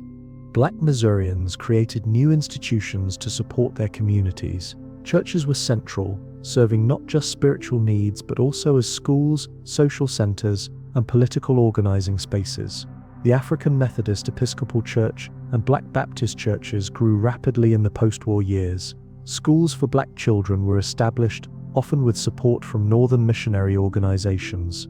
Lincoln University, founded in 1866 by black veterans of the 62nd and 65th United States Colored Infantry Regiments, became Missouri's historically black public university, providing higher education opportunities that were otherwise closed to African Americans. Despite these efforts, Missouri's black population faced relentless discrimination. The state never had formal Jim Crow laws quite like the Deep South, but informal segregation was pervasive. Black Missourians were excluded from white hotels, restaurants, and theaters. They attended separate schools, rode in separate railroad cars, and lived in separate neighborhoods. Violence and intimidation were constant threats. Lynchings, though less frequent than in some southern states, occurred with terrible regularity. The late 19th century was also a period of rapid economic change. Missouri's agriculture continued to be important, but the state was industrializing. St. Louis became a manufacturing powerhouse, producing everything from beer to iron stoves to railroad equipment. The Anheuser-Busch brewery, founded by German immigrants, grew into one of the nation's largest beer producers. Shoe manufacturing became another major industry, with St. Louis at one point producing more shoes than any other American city. Kansas City's stockyards and meatpacking plants competed with Chicago's for dominance in the livestock trade. The city's position at the junction of multiple railroads made it a natural transshipment point. Cattle arrived from Texas and the western ranges, were processed in Kansas City packing plants and shipped east as beef. The work was hard, often dangerous, and always smelly, but it employed thousands and drove the city's growth. Coal mining expanded in several regions of Missouri, providing fuel for homes, factories, and railroads. Lead mining, which had been important since French colonial days, reached new heights of production. The lead belt in southeastern Missouri became one of the world's major lead-producing regions. Zinc mining also developed, particularly in the southwest corner of the state around Joplin, which grew from nothing to a boom town in just a few years. These industries created wealth, but the distribution was uneven. Factory owners and mining magnates became rich, building mansions and endowing cultural institutions. Workers, meanwhile, labored for low wages in often harsh conditions. Children worked in factories and mines alongside adults. Safety regulations were minimal or non-existent. Industrial accidents maimed and killed workers regularly. There was no workers' compensation, no unemployment insurance, no safety net if you were injured or too old to work. Labor unrest periodically erupted. Strikes, sometimes violent, punctuated the late 19th and early 20th centuries. In 1877, during the Great Railroad Strike that swept the nation, Missouri railroad workers walked off the job, shutting down service and sparking confrontations with authorities. The strike was eventually broken, but it revealed deep discontent among workers and demonstrated that labor conflict would be a feature of Missouri's industrial landscape. The populist movement of the 1880s and 1890s found support among Missouri farmers who felt squeezed by low crop prices, high railroad freight rates, and tight credit. The populists called for government regulation of railroads, currency inflation to ease debt burdens, and other reforms to help farmers and workers against the power of banks and corporations. Missouri populists never achieved major political success at the state level, but their agitation pushed mainstream parties to adopt some reforms. As the 19th century closed and the 20th began, Missouri stood at a crossroads. The state had weathered the Civil War, endured Reconstruction, and participated in the Industrial Revolution. Its cities were growing, its economy diversifying, but profound inequalities and injustices remained, and new challenges loomed on the horizon. St. Louis' moment in the international spotlight came in 1904 with the Louisiana Purchase Exposition, better known as the St. Louis World's Fair. The fair commemorated the centennial of the Louisiana Purchase, though it opened a year late, and showcased American progress and prosperity. It covered more than 1,200 acres in Forest Park and attracted nearly 20 million visitors over 7 months. The fair was spectacular, a dreamland of ornate buildings, elaborate fountains, and exotic exhibits. The Pike, the fair's midway, offered entertainment ranging from educational to frivolous. Visitors could see exhibits from dozens of countries, marvel at new technologies like automobiles and X-ray machines, and sample foods from around the world. The ice cream cone, though probably not actually invented at the fair, as legend claims, became popular there. But the fair also reflected the prejudices of its era. One of the most controversial exhibits was the Philippine Reservation, where more than 1,000 Filipinos were displayed in what amounted to a human zoo. The exhibit was meant to justify American colonization of the Philippines by portraying Filipinos as primitive people who needed American tutelage. Similar exhibits featured Native Americans and African peoples, all presented through a lens of racial hierarchy and white supremacy that was common in early 20th century America. Despite these troubling aspects, the World's Fair was a triumph for St. Louis, demonstrating the city's capacity to host a major international event and showcasing its cultural institutions, including the new art museum that would remain in Forest Park after the fair closed. The fair reinforced St. Louis's image as a major American city, though Kansas City boosters might have disputed which Missouri city was truly premier. The early 20th century brought progressive-era reforms to Missouri as to the rest of the nation. Progressives sought to address the social problems created by industrialization, urbanization, and immigration. They pushed for government regulation of business, improved working conditions, public health measures, educational reforms, and political changes to reduce corruption and increase democracy. Missouri adopted several progressive measures. In 1908, the state established child labor laws restricting the hours children could work and the conditions under which they could be employed. Workers' compensation laws followed, providing some protection for injured workers. Women's groups organized to push for reforms in education, public health, and morality. The Women's Christian Temperance Union campaigned against alcohol, seeing it as a source of domestic violence and poverty. The question of women's suffrage divided Missourians. Some believed women should have the right to vote, arguing it was a matter of justice and democracy. Others opposed it, claiming women's proper sphere was the home, not politics. After years of organizing and advocacy by suffragists, Missouri men voted on the issue in 1914. The referendum failed, but by a relatively narrow margin, suggesting growing support for women's political rights. Missouri would eventually grant women the vote in presidential elections in 1919, just before the 19th Amendment made women's suffrage nationwide in 1920. World War I disrupted Missouri, as it did the entire nation. When the United States entered the war in April 1917, Missouri mobilized, young men registered for the draft, and many volunteered. Training camps were established, including one at Fort Leonard Wood, in the Ozarks. Factories shifted to war production, manufacturing weapons, uniforms and equipment. Farmers increased production to feed not just America, but its allies overseas. The war effort demanded unity and sacrifice, but it also created tensions. Missouri's large German-American population faced suspicion and sometimes outright hostility. German-language newspapers were suppressed. German-language instruction in schools was prohibited. People with German names faced discrimination and pressure to demonstrate their loyalty. Some went so far as to change their surnames to sound more English. This anti-German hysteria was part of a broader wartime intolerance that also targeted pacifists, socialists, and anyone who questioned the war effort. More than 150,000 Missourians served in the armed forces during World War I. They fought in France, enduring the horrors of trench warfare, poison gas, and machine guns. Thousands died. Many more were wounded. The armistice in November 1918 brought relief and celebration, though the Spanish influenza pandemic that swept the world that same year killed more Americans than the war itself did. Missouri communities were devastated by the flu, which struck young adults particularly hard. The 1920s brought prosperity to many Americans, though not all shared equally in the good times.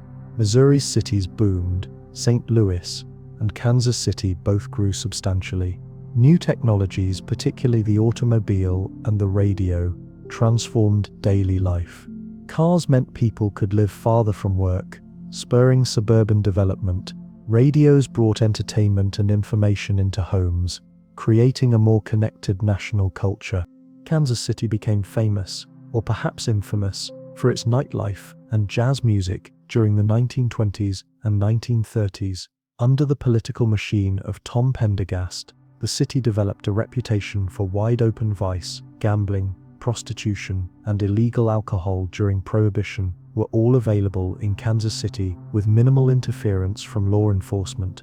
Pendergast controlled city and county politics through a combination of patronage, voter fraud, and intimidation. His organization provided services to constituents, particularly poor and working-class voters, ensuring their loyalty.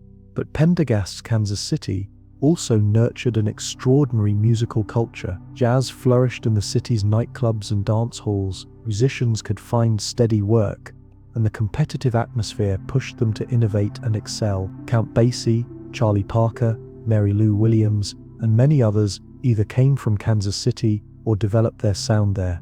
Kansas City jazz had a distinctive style, bluesy and riff-based, with a strong rhythmic pulse that made people want to dance. The 18th District neighborhood, centered around 18th and Vine Streets, became the heart of Kansas City's black cultural life. Jazz clubs, restaurants, hotels, and businesses created a vibrant community where African Americans could enjoy entertainment in spaces they controlled, while segregation limited where black people could go and what they could do in much of Kansas City. The 18th District offered a degree of autonomy and creativity. Of course, not everyone approved of Kansas City's permissive atmosphere. Reformers and religious leaders condemned the gambling and illegal drinking. Federal authorities eventually targeted the Pendergast machine for tax evasion and vote fraud. Tom Pendergast was convicted in 1939 and sent to prison, marking the end of his political dominance. Kansas City would clean up its image somewhat, though the legacy of that era, particularly the jazz, remained a source of pride. The prosperity of the 1920s came to a crashing halt with the stock market collapse in October 1929 and the subsequent Great Depression. Missouri, like the rest of the nation, suffered enormously. Banks failed, wiping out people's savings. Businesses closed. Unemployment soared. Farmers, already struggling with low prices throughout the 1920s, faced complete disaster as crop prices collapsed further. The Depression's impact on rural Missouri was particularly severe. Farms that had been marginally profitable became impossible to sustain.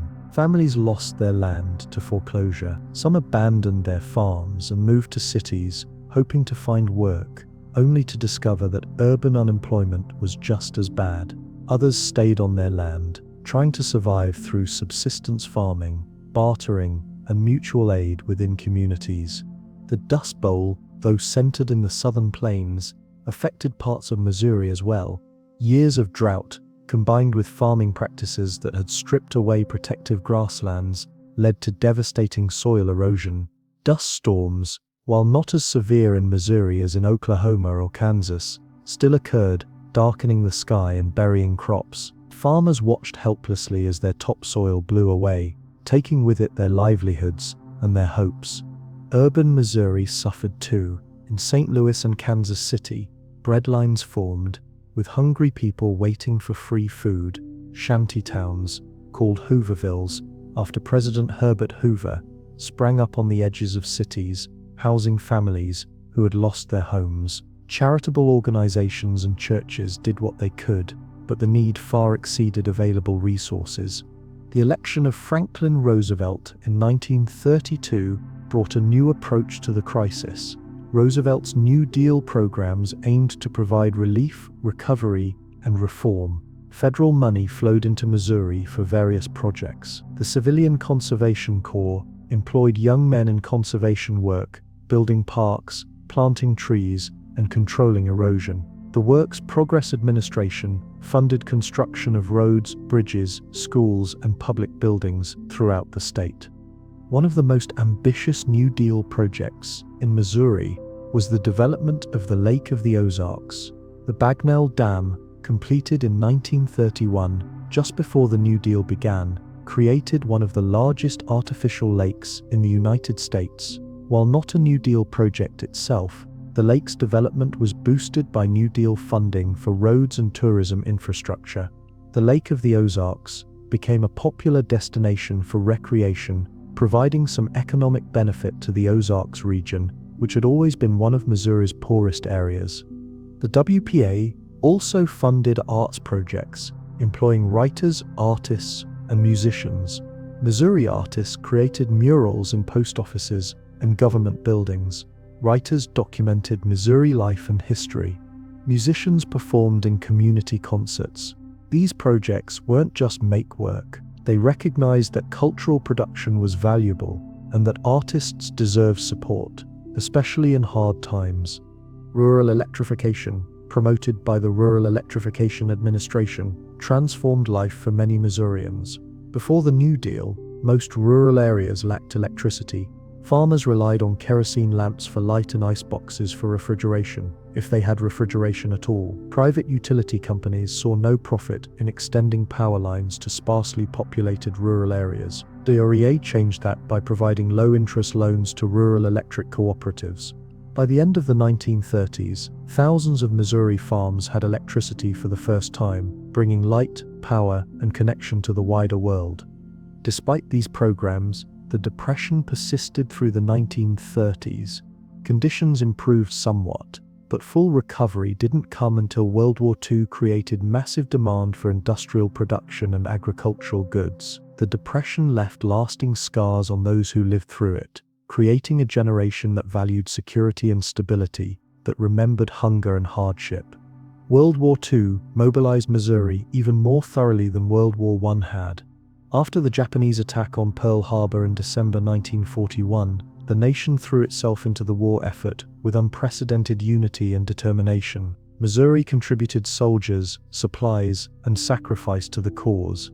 Military bases expanded or were established throughout the state. Fort Leonard Wood, which had been created during World War I, became a major training center. Jefferson Barracks in St. Louis processed thousands of recruits. Whiteman Air Force Base, established during the war as Sedalia Air Force Base, trained bomber crews. These installations brought federal money and employment to their regions. Missouri's factories converted to war production.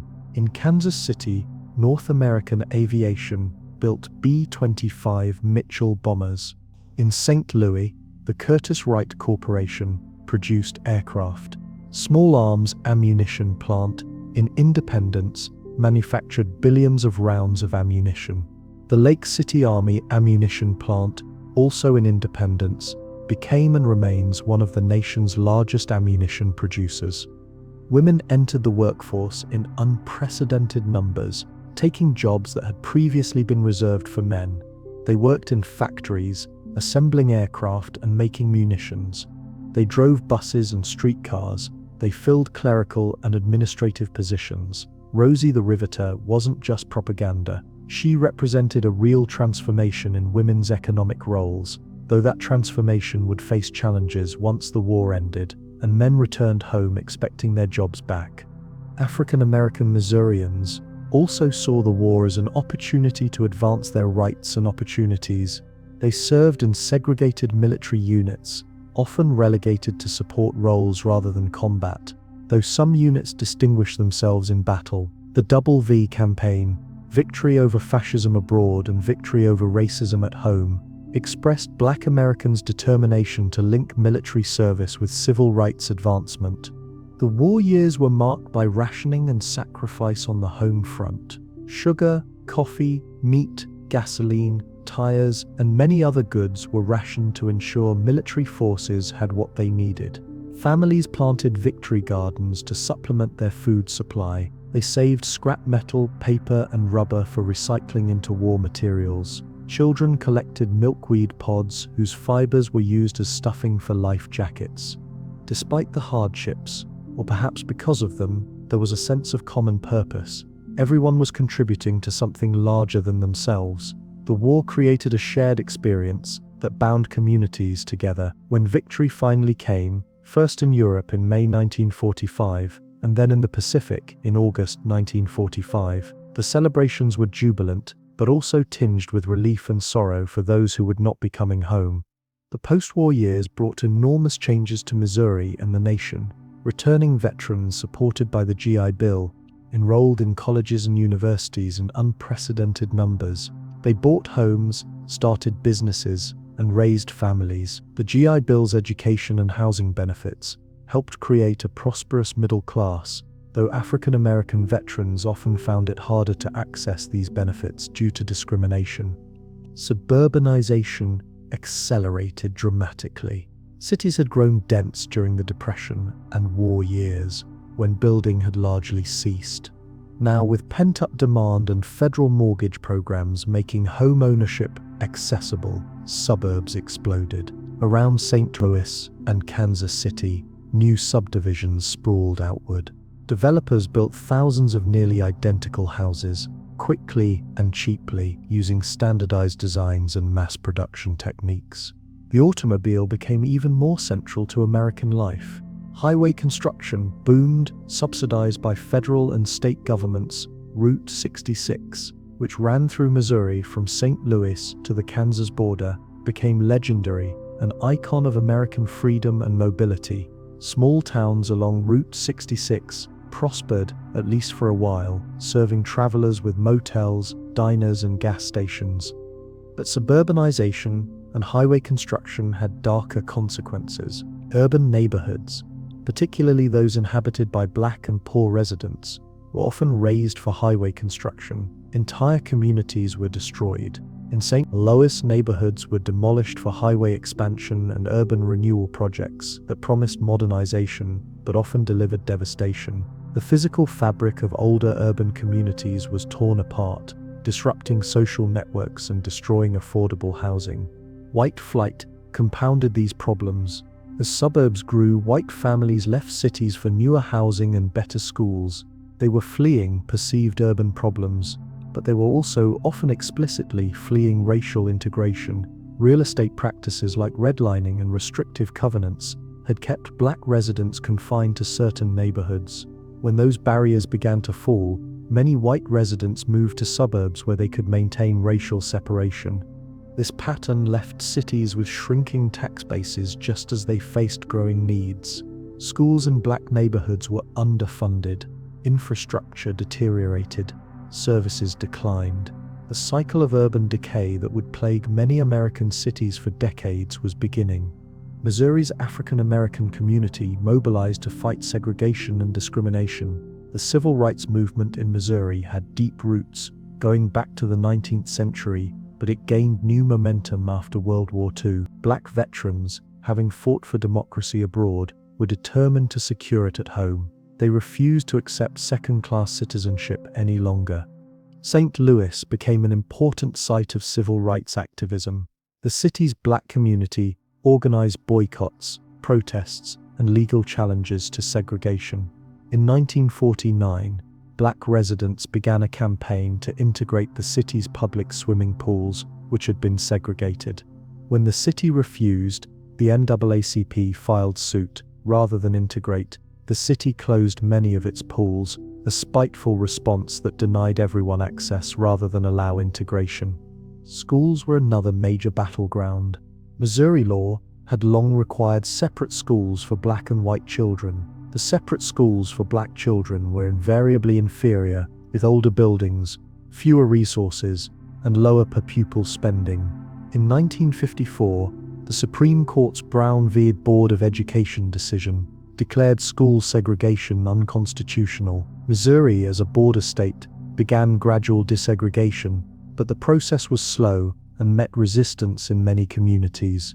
Kansas City desegregated its schools beginning in 1955, relatively quickly compared to some districts. St. Louis took longer, with complete desegregation not achieved until court orders forced it in the 1980s. Rural districts varied widely. Some integrated without major incident, others resisted for years. White parents in some areas established private academies to avoid sending their children to integrated schools. Segregation in public accommodations also faced challenges. Restaurants, hotels, theaters, and other businesses throughout Missouri refused service to black customers or segregated them into inferior sections. Civil rights activists organized sit-ins and protests. In 1961, students from Lincoln University conducted sit-ins at segregated lunch counters in Jefferson City, the state capital. They were arrested, but their actions brought attention to the injustice and built momentum for change. The National Civil Rights Act of 1964 and Voting Rights Act of 1965 brought federal weight behind the movement, prohibiting discrimination and protecting voting rights. But legal changes didn't immediately transform lived reality. Discrimination persisted in employment, housing, and education, often in subtler forms that were harder to challenge legally. Missouri also experienced the tensions and conflicts that marked the late 1960s. The Vietnam War divided the nation, and Missouri was no exception. Young people protested the war on college campuses, particularly at the University of Missouri in Columbia and Washington University in St. Louis. Some refused to serve, risking prosecution. Others served but questioned the war's purpose and morality. Veterans returned home to a divided country, sometimes facing hostility from anti-war activists, a painful contrast to the hero's welcome their fathers had received after World War II. Urban unrest erupted in the late 1960s, as it did in cities across America. In Kansas City in 1968, following the assassination of Dr. Martin Luther King Jr., riots broke out. Buildings were burned, stores were looted, and police clashed with protesters. The violence reflected deep frustration with persistent poverty, discrimination, and police brutality. Similar unrest occurred in other Missouri cities. The riots frightened many white Americans and provided ammunition for those who opposed civil rights activism, but they also forced attention to conditions in black neighborhoods that had been ignored for too long. The environmental movement also emerged during this period, though it took longer to develop significant momentum in Missouri. The state's rivers, particularly the Mississippi and Missouri, had long been treated as dumping grounds for industrial and agricultural waste. Air quality in industrial areas was poor, strip mining scarred the landscape, Growing awareness of environmental degradation led to new regulations and the establishment of state environmental agencies. The 1970s brought economic challenges. The oil crisis of 1973, caused by an Arab oil embargo, sent gasoline prices soaring and created long lines at gas stations. The American economy, which had grown steadily since World War II, sputtered. Inflation combined with unemployment to create stagflation, a condition economists had thought impossible. Manufacturing jobs, which had provided middle-class incomes for generations of Missourians, began disappearing as companies moved production overseas or automated their factories. Agriculture also faced difficulties. The 1970s began with high grain prices, encouraging farmers to expand production and borrow money to buy more land and equipment. But by the early 1980s, prices had collapsed. Many farmers found themselves deeply in debt, unable to make their loan payments. Farm foreclosures devastated rural communities. Family farms that had been in the same hands for generations were auctioned off. The farm crisis was wrenching, not just economically but emotionally and socially. Rural Missouri lost population as young people left for cities and opportunities elsewhere. Missouri's cities faced their own struggles during these decades. Deindustrialization hit hard. Factories that had employed thousands closed or drastically reduced their workforce. Louis, which had peaked at more than 850,000 residents in 1950, saw its population decline steadily, falling below 400,000 by 1990. Entire neighborhoods emptied out. Beautiful old buildings were abandoned and left to decay. The tax base eroded, forcing cuts to city services that made the city even less attractive to residents and businesses. Kansas City fared somewhat better, but still struggled. The city's economy was more diversified, with service sector jobs complementing manufacturing. The construction of Crown Center, a mixed-use development built by Hallmark Cards, provided an anchor for downtown revitalization efforts. But Kansas City too saw population decline and suburban flight, and it faced the same challenges of poverty, crime, and crumbling infrastructure that plagued many older American cities. Despite these challenges, or perhaps because of them, civic leaders and community organizations worked to revitalize Missouri's cities. Historic preservation became important, recognizing that old buildings had value and character worth saving. Neighborhoods like Lafayette Square in St. Louis and the West Bottoms in Kansas City saw restoration efforts. Waterfronts were redeveloped, transforming industrial sites into parks and entertainment districts. The Gateway Arch in St. Louis, completed in 1965, became Missouri's most iconic landmark. Designed by Eero Saarinen, the stainless steel arch rises 630 feet above the Mississippi River, commemorating St. Louis' role as the gateway to the West. The arch was controversial when it was built, requiring the demolition of several blocks of historic buildings, but it became a beloved symbol of the city and a major tourist attraction.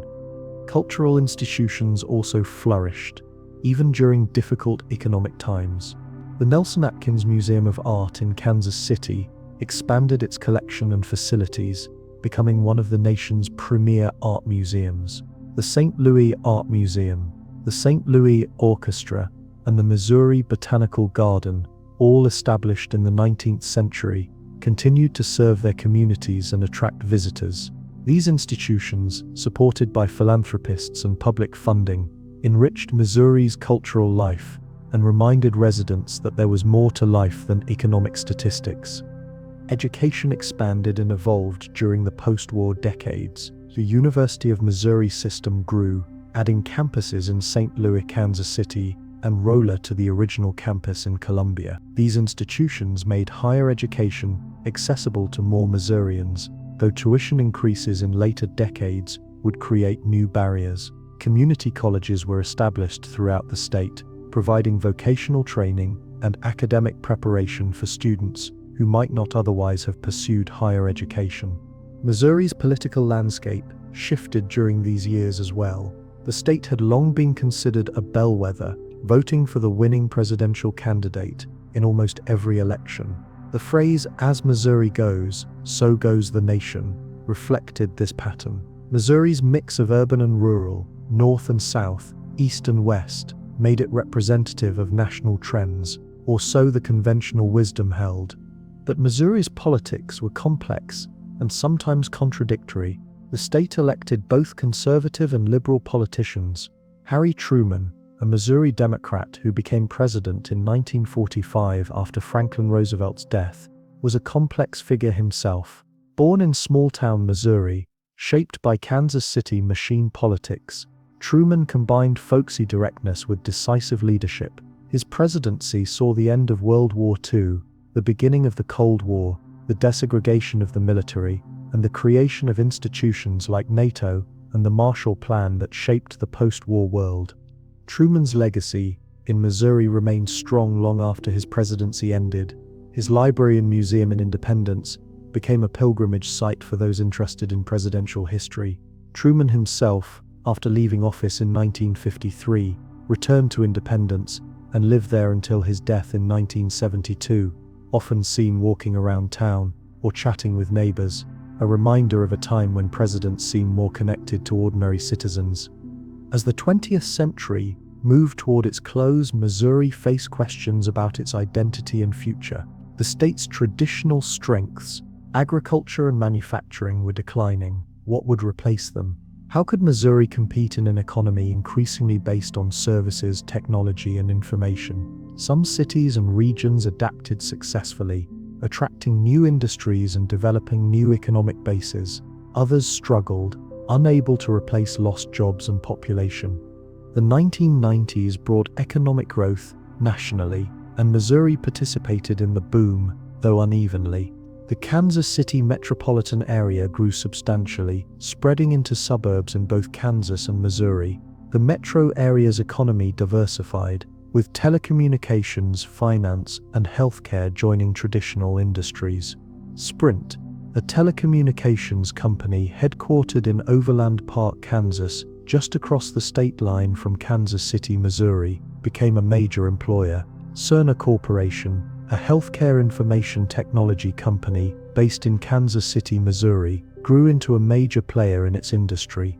St. Louis' recovery was slower and more uneven. The city proper continued to lose population, though the broader metropolitan area remained stable. Biotechnology and medical research emerged as growth sectors, building on the presence of Washington University's renowned medical school and the Barnes Jewish Hospital complex. The revitalization of downtown areas like Lacadie's Landing and Washington Avenue brought restaurants, entertainment venues, and loft apartments to formerly industrial districts. Rural Missouri faced perhaps the greatest challenges. Small towns continued to lose population as young people left for cities. Main streets that had once bustled with activity were lined with empty storefronts. Schools consolidated, closing neighborhood schools and forcing children onto long bus rides. The social fabric of rural communities frayed, yet many rural Missourians remained deeply attached to their communities, working to preserve what they could and adapt to changing circumstances.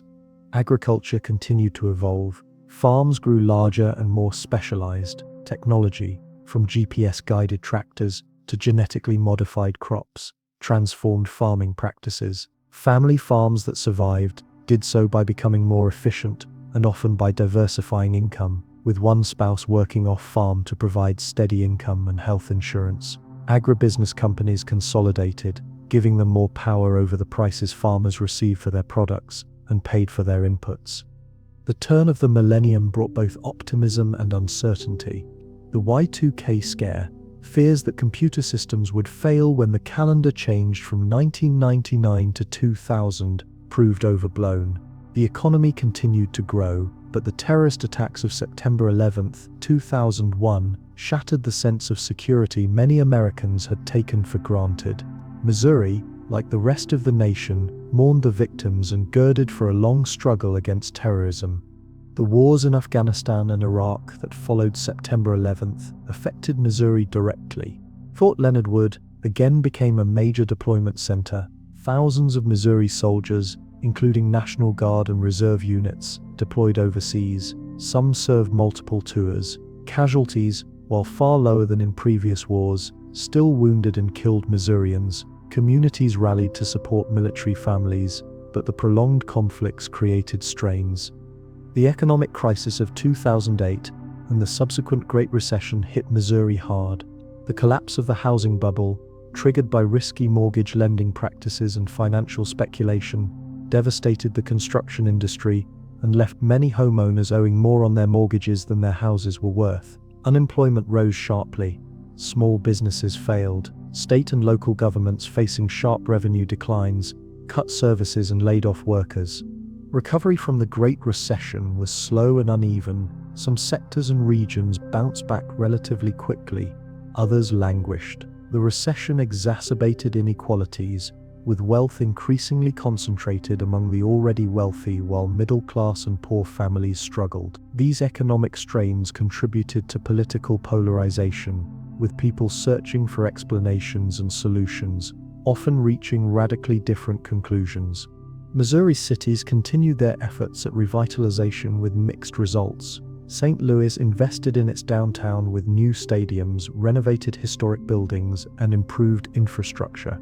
The city attracted some new businesses and residents, particularly young professionals drawn to urban living, but the city also faced persistent challenges. Crime rates remained high, particularly in economically distressed neighborhoods. Racial segregation, while no longer legally enforced, persisted in housing patterns and school demographics. The police shooting of Michael Brown in Ferguson, a St. Louis suburb, in August 2014, sparked protests that drew national and international attention to issues of police violence and racial injustice. The protests in Ferguson, which sometimes turned violent, reflected deep frustrations that had been building for decades. Ferguson had transformed from a predominantly white suburb to a predominantly black community, but its political leadership and police force had not changed accordingly. Black residents felt targeted by police and excluded from political power. The shooting of Brown, an unarmed teenager, became a flashpoint for anger about police practices not just in Ferguson, but across the country. The Black Lives Matter movement, which had emerged the previous year, gained momentum from the Ferguson protests. Activists organized demonstrations, demanded police accountability, and pushed for broader reforms to address systemic racism. Missouri, particularly the St. Louis area, became a focal point for these debates. The responses varied widely. Some Missourians embraced calls for reform, others defended law enforcement, and rejected claims of systemic racism. The divisions were deep and painful, revealing how far Missouri and the nation still had to go in addressing racial injustice. Meanwhile, the opioid crisis was devastating communities across Missouri, particularly rural areas and small towns. Prescription painkillers, aggressively marketed by pharmaceutical companies and overprescribed by doctors, created widespread addiction. When regulations tightened, making prescription opioids harder to obtain, many people addicted to painkillers turned to heroin and eventually to fentanyl, a synthetic opioid far more potent and deadly. Overdose deaths soared. Families were torn apart. Communities struggled to provide treatment and support. Missouri's response to the opioid crisis involved multiple approaches: law enforcement efforts to stop drug trafficking, expanded access to treatment programs, education campaigns to prevent addiction, and legal action against pharmaceutical companies accused of fueling the crisis. Progress was slow, and the crisis continued to claim lives, a grim reminder of the complex challenges facing contemporary Missouri. The COVID-19 pandemic, which began in early 2020, brought another set of challenges. The virus spread rapidly, overwhelming hospitals and forcing businesses and schools to close. Missourians, like people everywhere, had to adapt to new realities: remote work and online learning, social distancing, face masks, vaccine debates.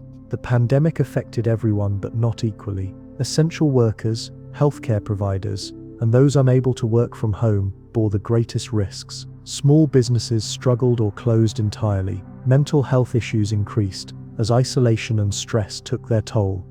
Missouri's response to the pandemic was complicated by political divisions. Questions about mask mandates, business closures, and vaccine requirements became intensely partisan, with people's positions often aligned with their political identity more than with public health evidence. This politicization made coordinated response difficult and contributed to Missouri's relatively high infection and death rates compared to some other states. Yet the pandemic also brought out resilience and creativity. The communities found new ways to connect and support each other. Healthcare workers performed heroically under incredibly difficult circumstances. Teachers adapted to online instruction, and students persevered despite the challenges. Restaurants pivoted to takeout and delivery. Businesses figured out how to operate safely. When vaccines became available, many Missourians lined up eagerly to receive them, seeing vaccination as a path back to normalcy and a way to protect themselves and others. As Missouri moved through the 2020s, the state continued to grapple with fundamental questions about its identity and future. The state's political culture had shifted rightward, with Republicans dominating state government and most statewide offices. Urban areas remained Democratic strongholds, but rural Missouri and many suburbs voted solidly Republican, creating a political geography marked by stark divisions. Economic development remained a central concern. Missouri's leaders worked to attract businesses, offering tax incentives and promoting the state's central location, relatively low cost of living, and quality of life. Some of these efforts succeeded. Amazon opened fulfillment centers in Missouri, providing thousands of jobs, though critics questioned the quality of those jobs and the impact on local retailers. Tech companies established offices in St. Louis and Kansas City, drawn by lower costs and talent from local universities. Agriculture continued to evolve, with debates over issues like concentrated animal feeding operations, water quality, and sustainable farming practices. Missouri remained a major agricultural producer, ranking high nationally in beef cattle, hogs, soybeans, and corn. But farming communities worried about their future as farms grew larger and young people continued leaving for cities. Infrastructure needs loomed large. Missouri's roads and bridges, many built in the mid-20th century, were aging and in need of repair or replacement. Funding was a constant challenge. Missourians historically had been reluctant to raise taxes, making it difficult to generate revenue for maintenance and improvements. Yet deteriorating infrastructure posed real dangers and hindered economic development. Education remained a point of debate and concern. Missouri's public schools faced funding challenges, particularly in poor urban and rural districts. The state ranked below the national average in education spending per pupil. Teacher salaries were low compared to neighboring states, making it difficult to recruit and retain quality educators. Achievement gaps between white students and students of color persisted, reflecting broader patterns of racial and economic inequality. Higher education institutions grappled with declining state support, forcing them to rely more heavily on tuition and philanthropy.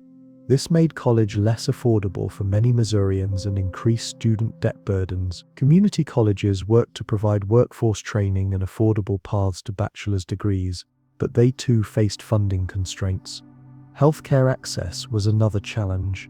Missouri had not expanded Medicaid under the Affordable Care Act initially, leaving many low-income residents without health insurance.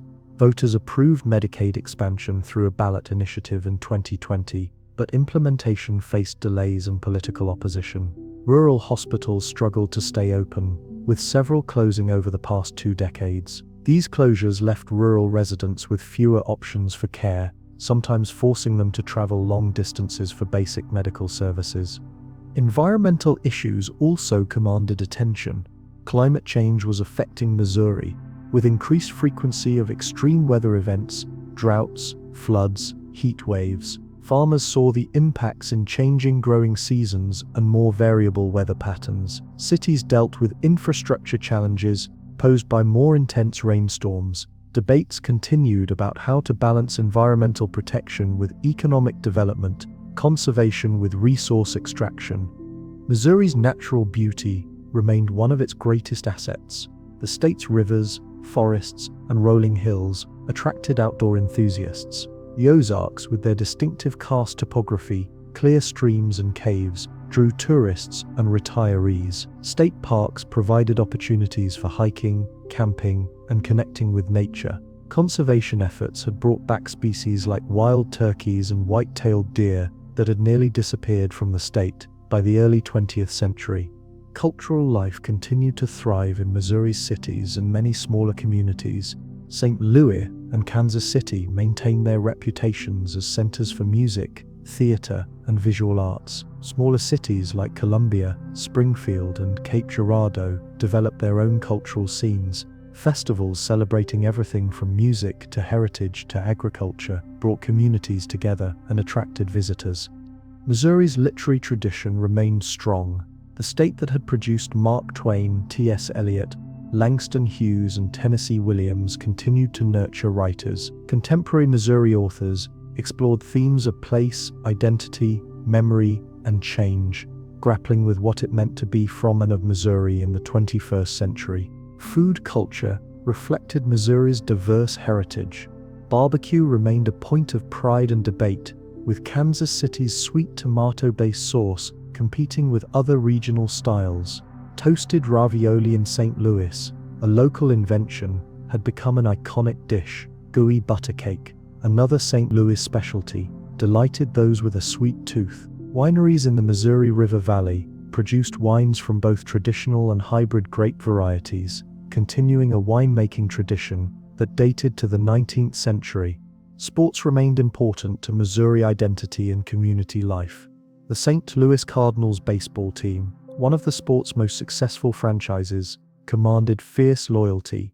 The Kansas City Chiefs, after decades of frustration, had become an NFL powerhouse, winning multiple Super Bowls in the early 2020s and bringing pride to their fans. The St. Louis Blues hockey team had won their first Stanley Cup in 2019, a triumph that meant the world to Blues fans who had waited 52 years for a championship. College sports, particularly University of Missouri football and basketball, provided another focal point for community identity and rivalry. Religious faith remained important to many Missourians.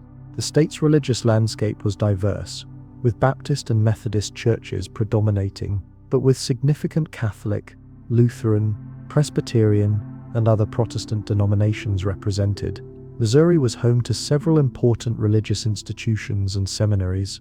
Religious organizations continued to play major roles in social services, operating food banks, homeless shelters, hospitals, and schools.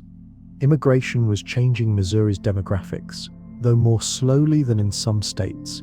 Hispanic and Latino populations had grown significantly, particularly in meatpacking towns and agricultural areas. Asian and African immigrants also arrived, adding to Missouri's diversity. These new Missourians brought their own traditions, languages, and perspectives, enriching the state's culture, but also sometimes creating tensions with longtime residents. The question of what it meant to be Missourian remained open and evolving. The state's history, rich and complex, offered no simple answers. Missouri had been shaped by native peoples, by French and Spanish colonizers, by American settlers from north and south. It had been a slave state and a union state. It had been frontier and gateway, farm and factory, river and railroad. Missouri had produced both great achievements and terrible injustices. It had given the nation presidents and outlaws, musicians and writers, innovations and scandals.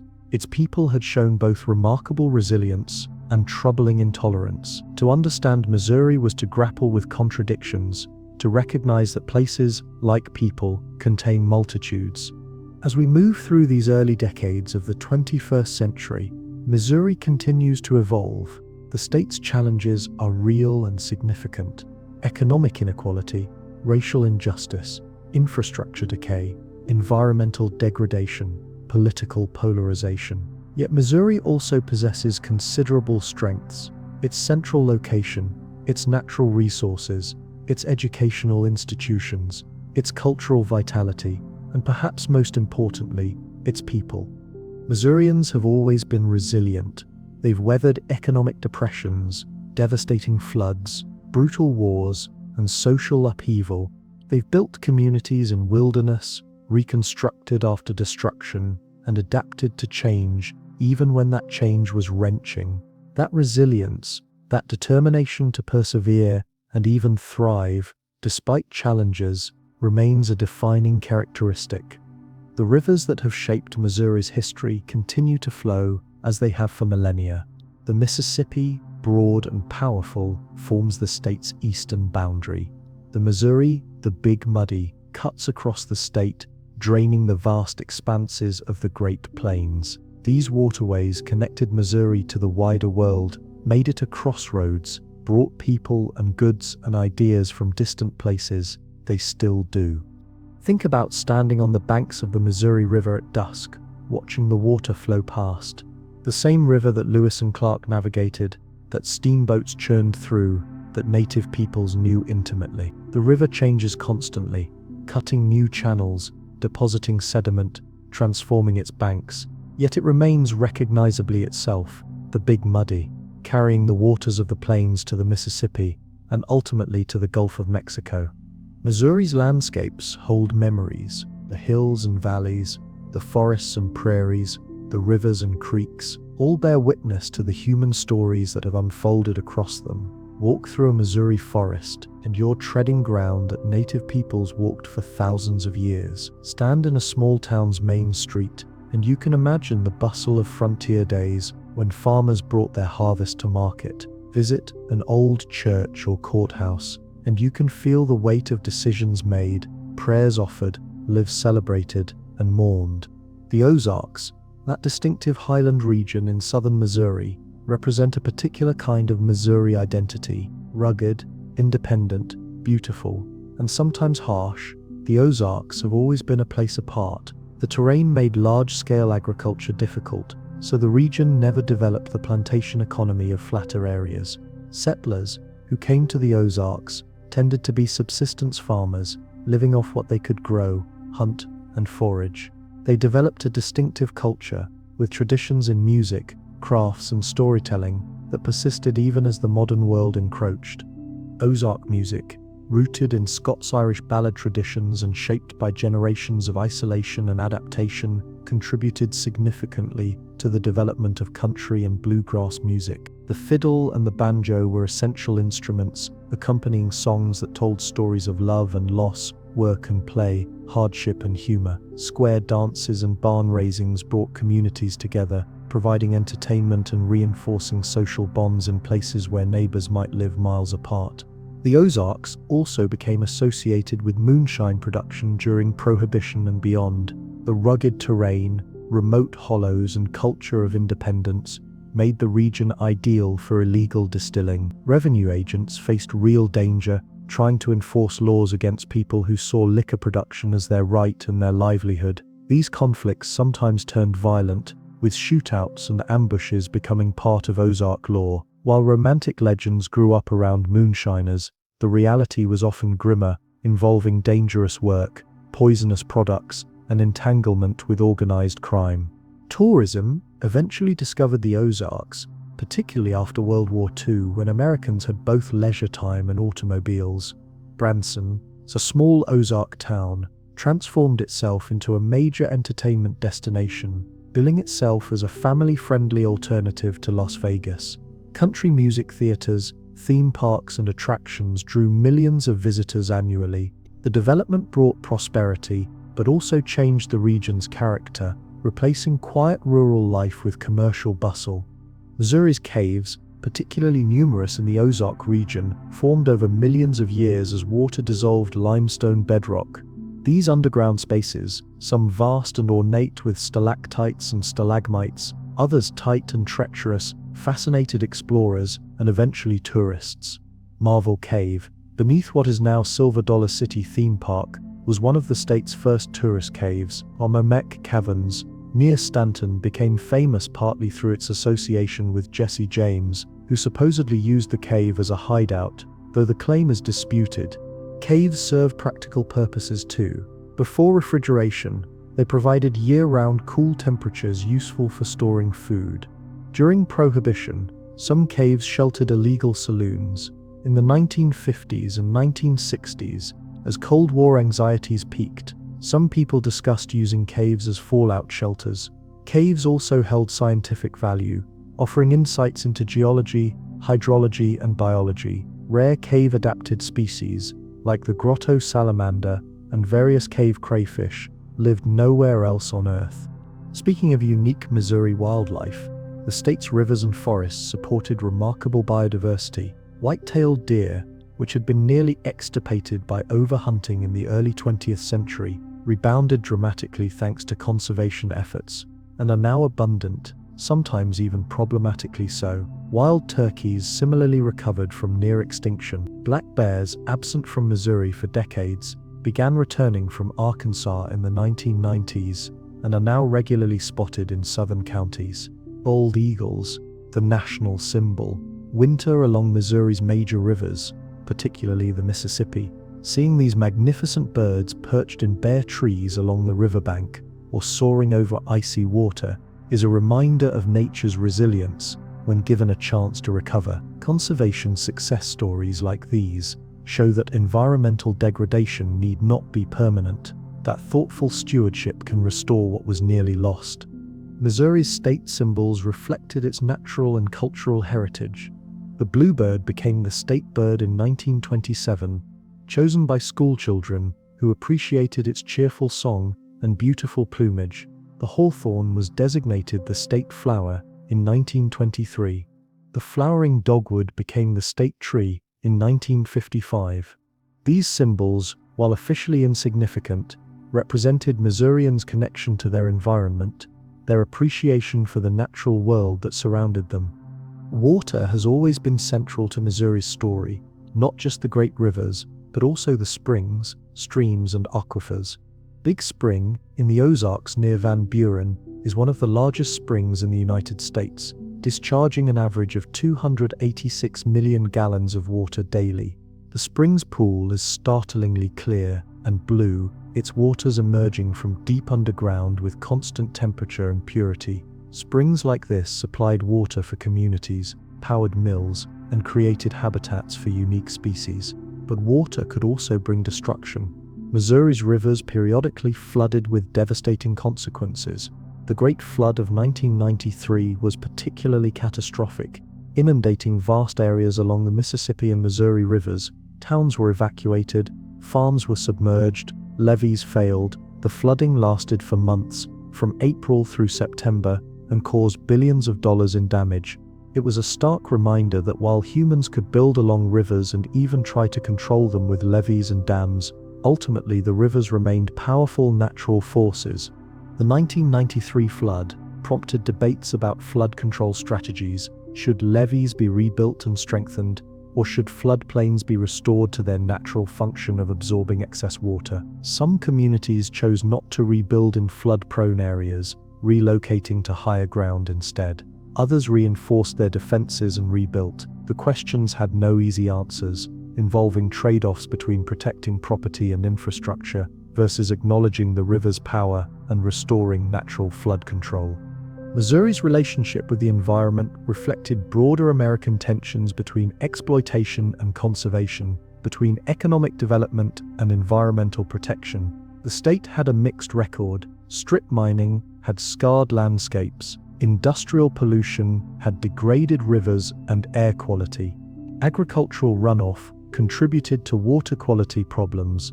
Yet Missouri also had a tradition of conservation, from early efforts to protect forests to modern initiatives to restore prairies and wetlands.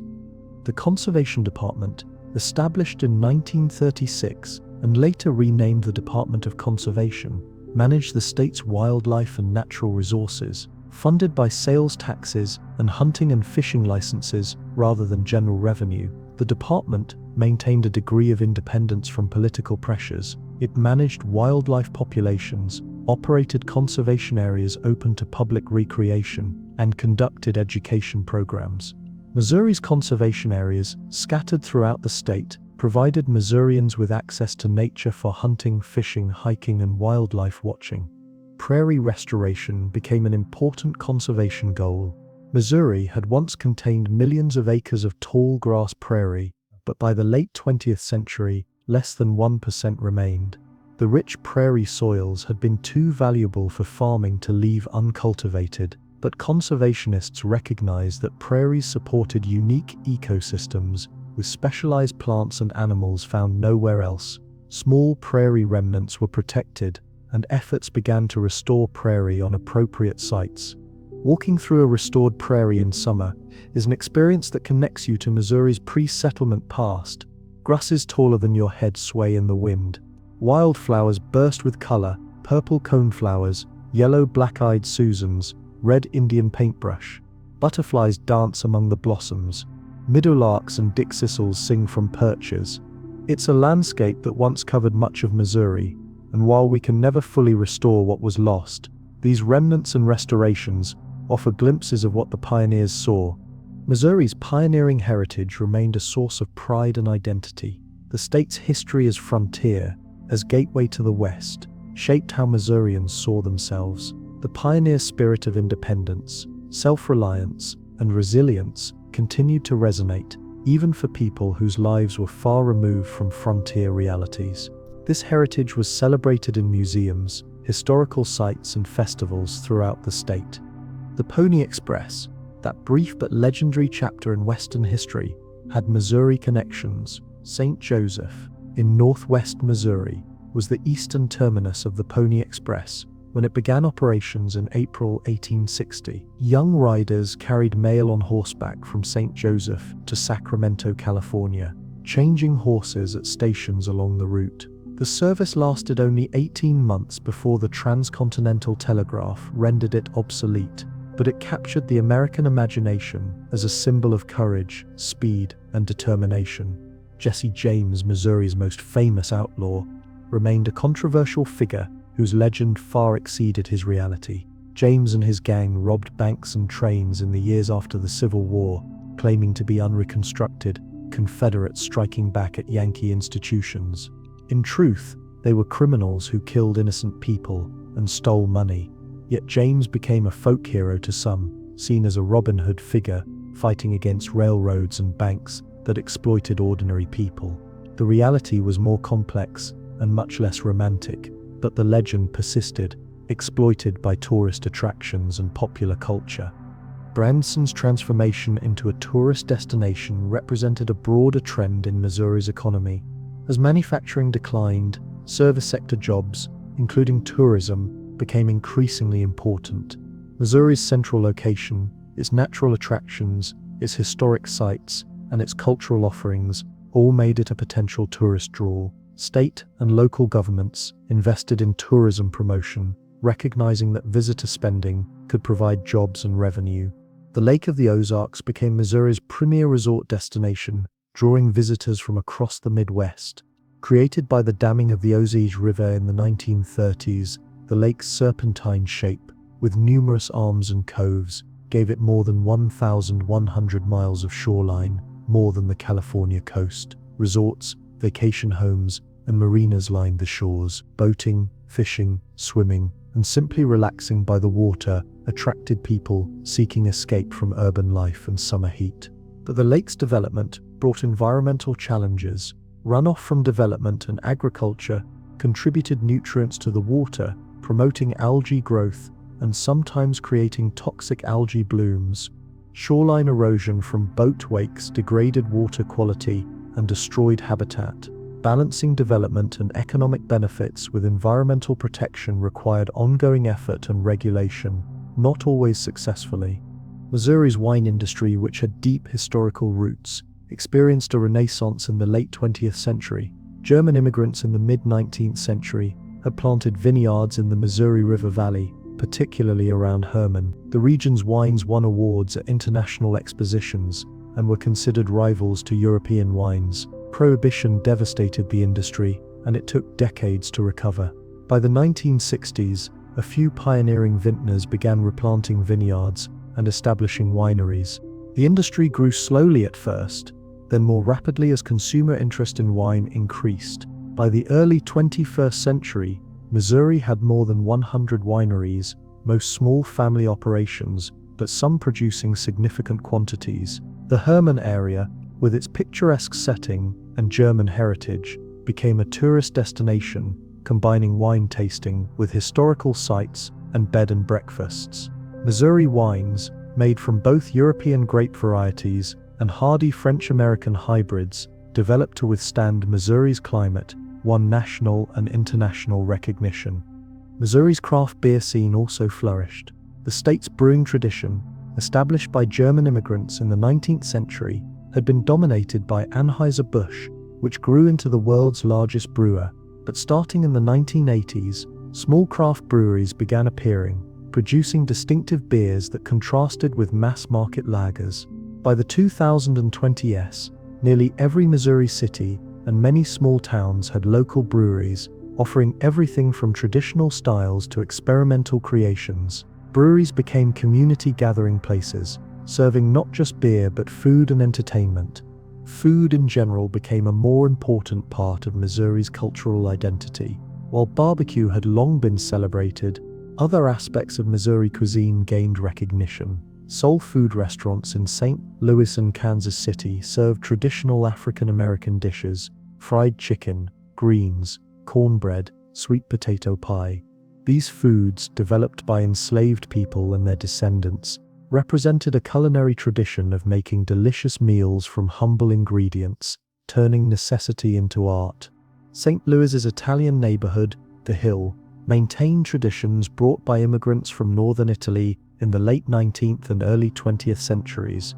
Family-owned restaurants served pasta, pizza, and other Italian dishes, often using recipes passed down through generations.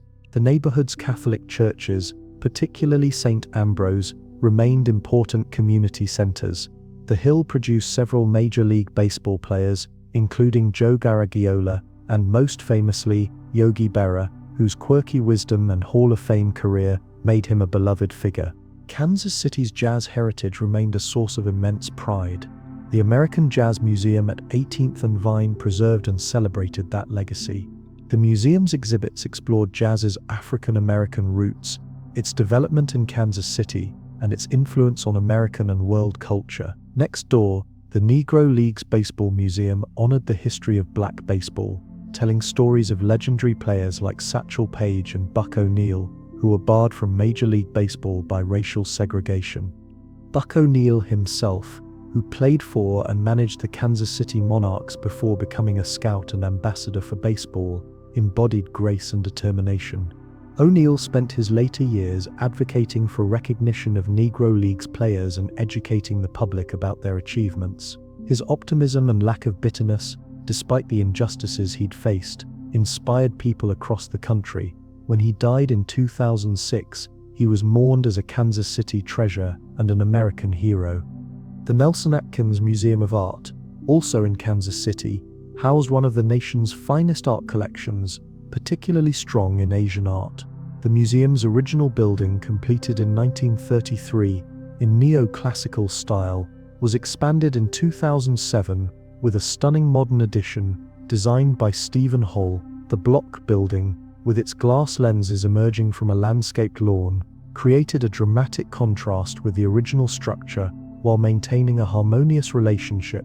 The museum offered free admission to its permanent collection, making art accessible to everyone regardless of economic means. St. Louis cultural institutions were equally impressive. The St. Louis Art Museum, located in Forest Park, was among the oldest and most distinguished art museums in the country. It too offered free admission to its permanent collection. The St. Louis Symphony Orchestra, founded in 1880, was the second oldest professional symphony orchestra in the United States. Paywall Hall, its home since 1968, provided excellent acoustics and a beautiful setting for classical music performance. The Missouri Botanical Garden, founded by Henry Shaw in 1859, was the nation's oldest botanical garden in continuous operation. Its 79 acres included formal gardens, natural areas, and specialized collections like the Japanese garden and the Climatron, a geodesic dome greenhouse housing tropical plants. The garden served not just as a beautiful public space, but also as a research institution studying plant conservation and sustainable horticulture. These cultural institutions, built and sustained through a combination of public support and private philanthropy, enriched Missouri life in ways that transcended economics. They provided beauty, inspiration, education, and community. They represented investments in what makes life worth living beyond material comfort and financial success. Missouri's universities contributed to the state's intellectual and cultural life as well.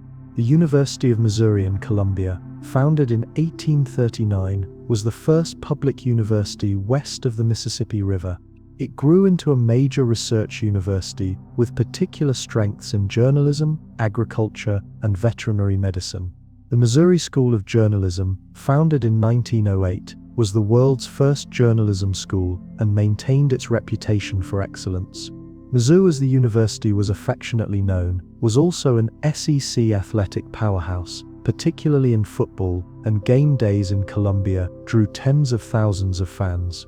Washington University in St. Louis was among the nation's elite private research universities, consistently ranked among the top 20 nationally. Its medical school was world-renowned. Its undergraduate programs attracted students from across the country and around the world. The university's resources and research contributed significantly to St. Louis's economy and reputation. St. Louis University, a Jesuit institution founded in 1818, was one of the oldest universities west of the Mississippi and the second oldest Jesuit university in the nation. It combined Catholic intellectual tradition with contemporary research and professional education. The university's basketball program had been a national power in earlier decades and maintained a strong following.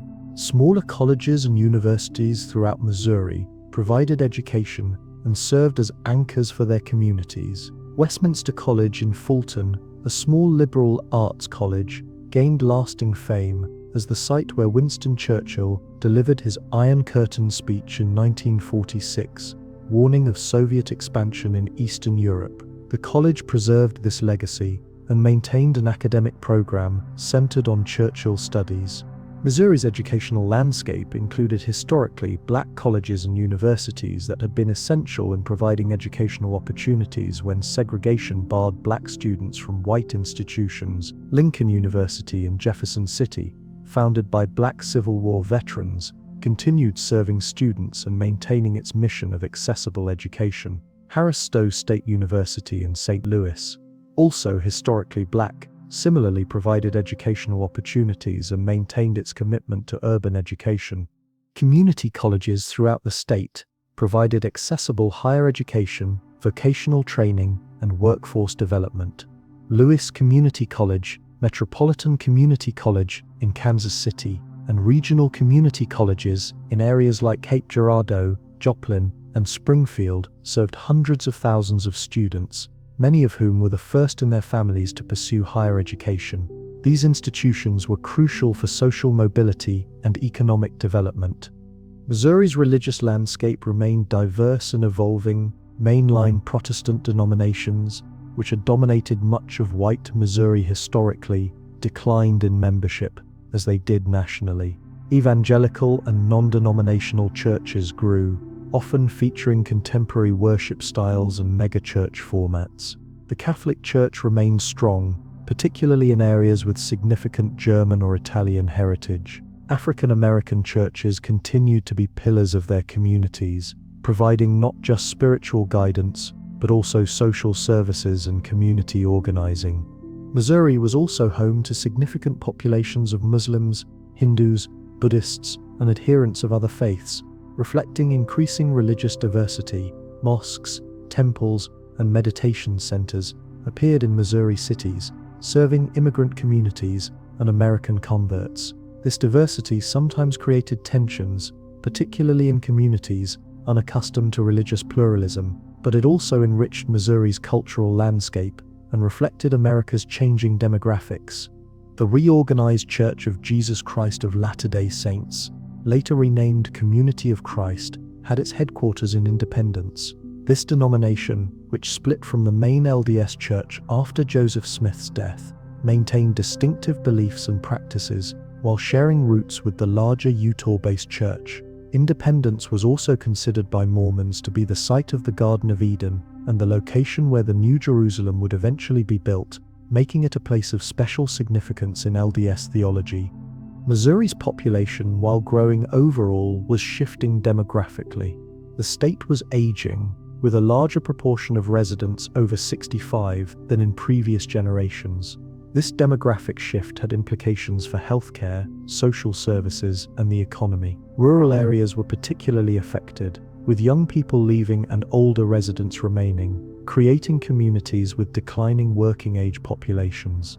Immigration, as mentioned earlier, was changing Missouri's ethnic composition. Hispanic and Latino populations grew significantly, particularly in meatpacking towns like Monette and Carthage, and in agricultural areas. These new residents often faced language barriers, discrimination, and challenges accessing services, but they also brought vitality, establishing businesses, enriching cultural life, and contributing to the economy. Bosnian refugees, fleeing war in the Balkans in the 1990s, established a significant community in St. Louis, the largest Bosnian population outside of Bosnia itself. They settled primarily in the Bevo Mill neighborhood and established businesses, mosques, and community organizations. Bosnian restaurants introduced St. Louis residents to cevapi, burek, and other Balkan foods. The Bosnian community revitalized neighborhoods that had been declining and demonstrated immigrant resilience and entrepreneurship. Missouri's political culture in recent decades moved increasingly rightward, even as its cities remained Democratic strongholds. The state that had been a bellwether, reliably voting for winning presidential candidates, became more reliably Republican in presidential elections. This shift reflected both national political realignment and specific Missouri factors, including the decline of labor unions, demographic changes, and the increasing salience of cultural issues. Abortion became one of the most divisive political issues. Missouri passed increasingly restrictive abortion laws, reflecting the views of the Republican-controlled state legislature and governor's office.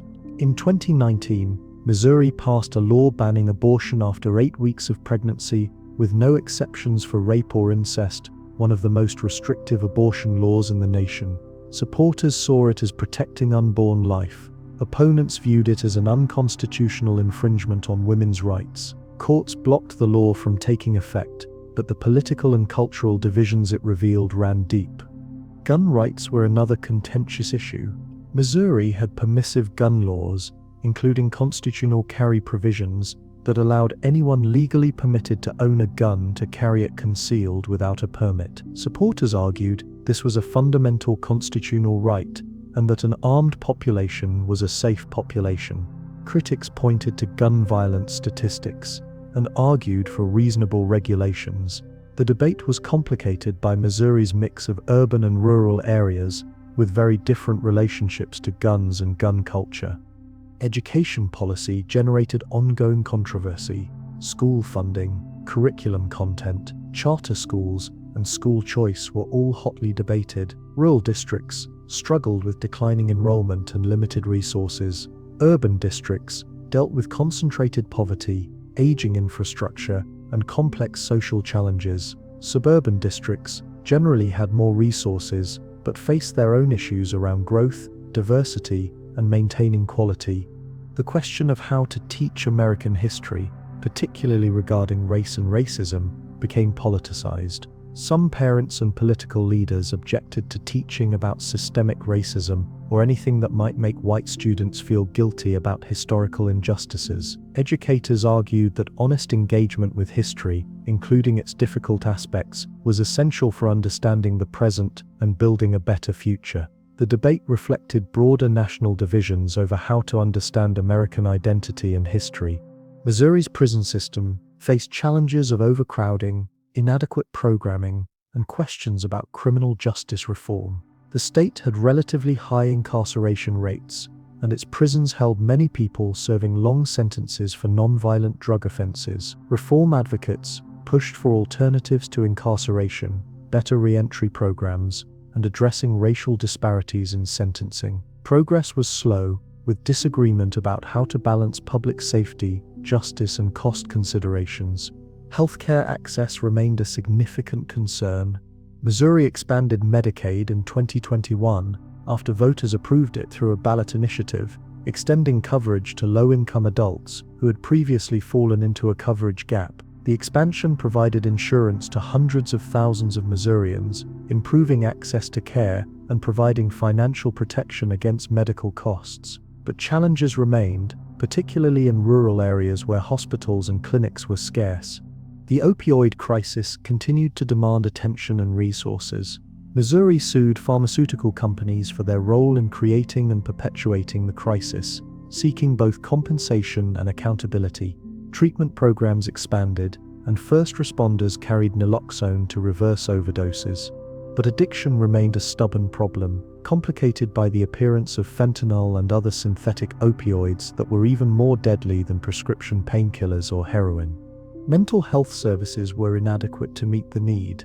Missouri ranked near the bottom nationally in mental health funding and access to care. People experiencing mental health crises often ended up in emergency rooms or jails rather than receiving appropriate treatment. The COVID-19 pandemic exacerbated mental health challenges, particularly among young people, increasing demand for services that were already overstretched.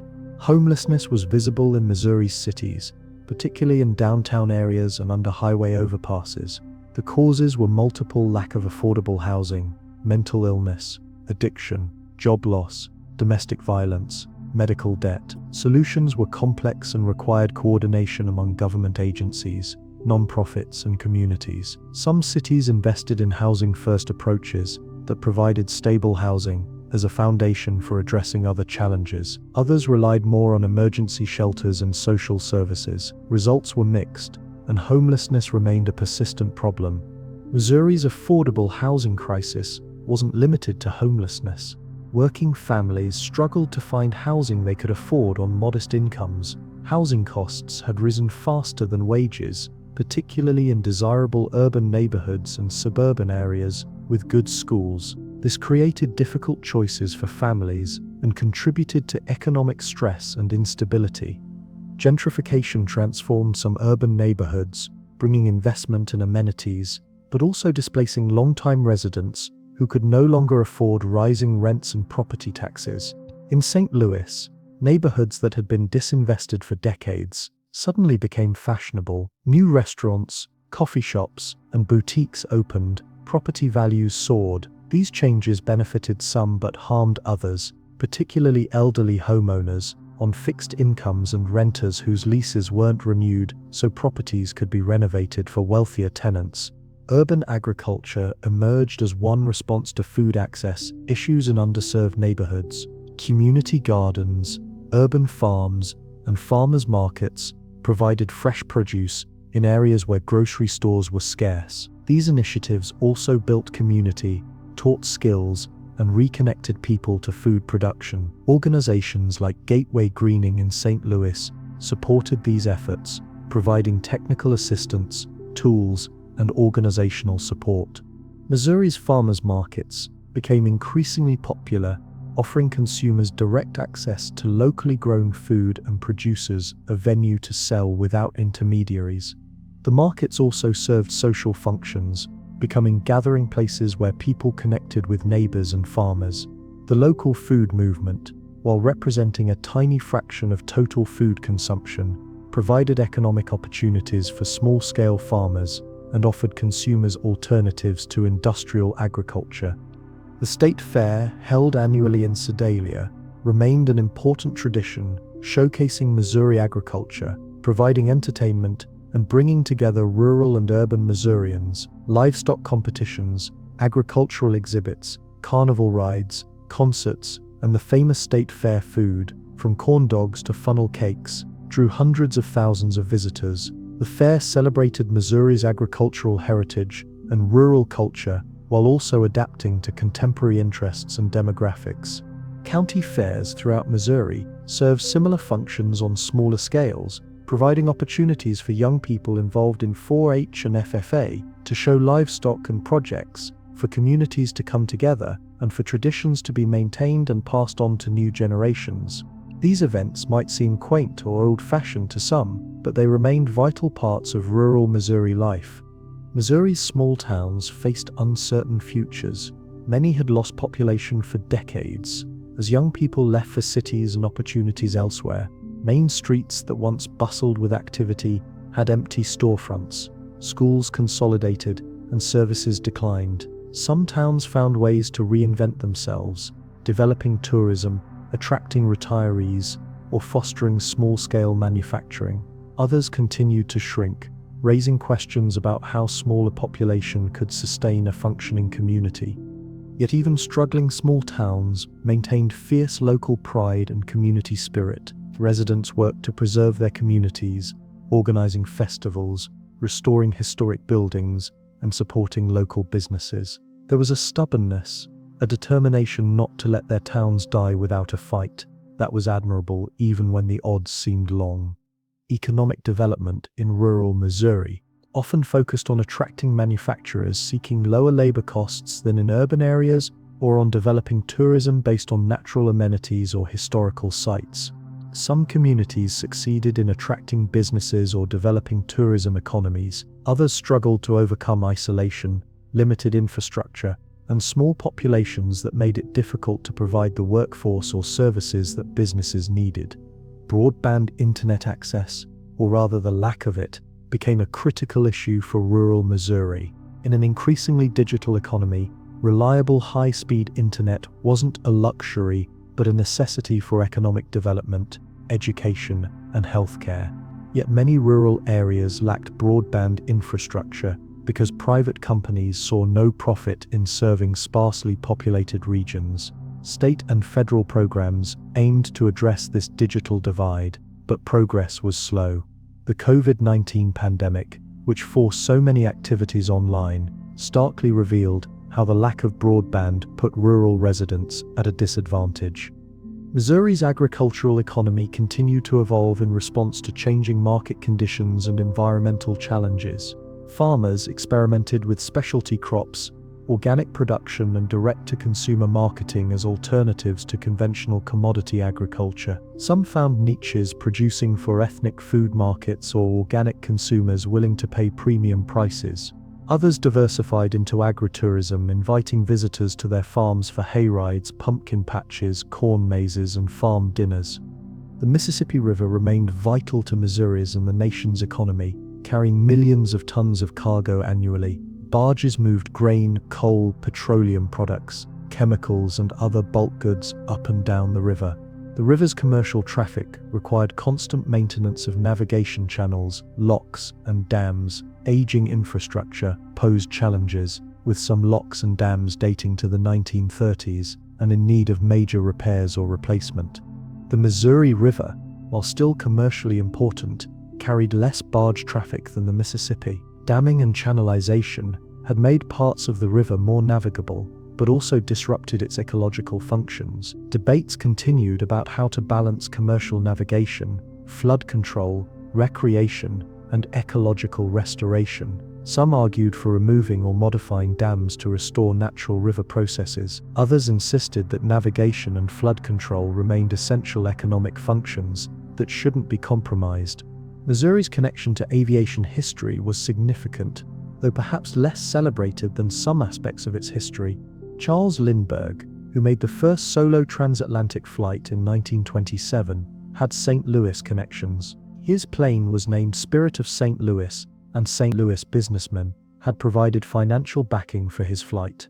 Lambert St. Louis International Airport was named for Albert Bond Lambert, an aviation pioneer and benefactor. The airport grew into a major hub, particularly under TWA and later American Airlines, though it faced challenges from competition with other Midwest airports. Kansas City International Airport, built in the 1970s with an innovative design that allowed passengers to park close to their gates, also served as an important regional hub. Both airports facilitated business travel, connected Missouri to the world, and made tourism easier. The airports also employed thousands of Missourians and contributed significantly to regional economies. Missouri's manufacturing sector, while diminished from its mid-20th century peak, remained important. The automotive industry had a presence, with a General Motors assembly plant in Wentzville and a Ford plant that had operated in Claycomo near Kansas City. These plants provided good-paying jobs with benefits, though automation reduced employment over time. Aerospace manufacturing was present through Boeing's operations in St. Louis, though the company's decision to move its headquarters out of the city in the 1990s was a symbolic blow. Food processing was another significant manufacturing sector. Meat packing plants in various locations processed beef, pork, and poultry. Grain mills produced flour and other products. The work was hard, often dangerous, and generally low-paying compared to union manufacturing jobs of previous eras. Many workers in these facilities were immigrants, recruited specifically because they would accept wages and conditions that others wouldn't.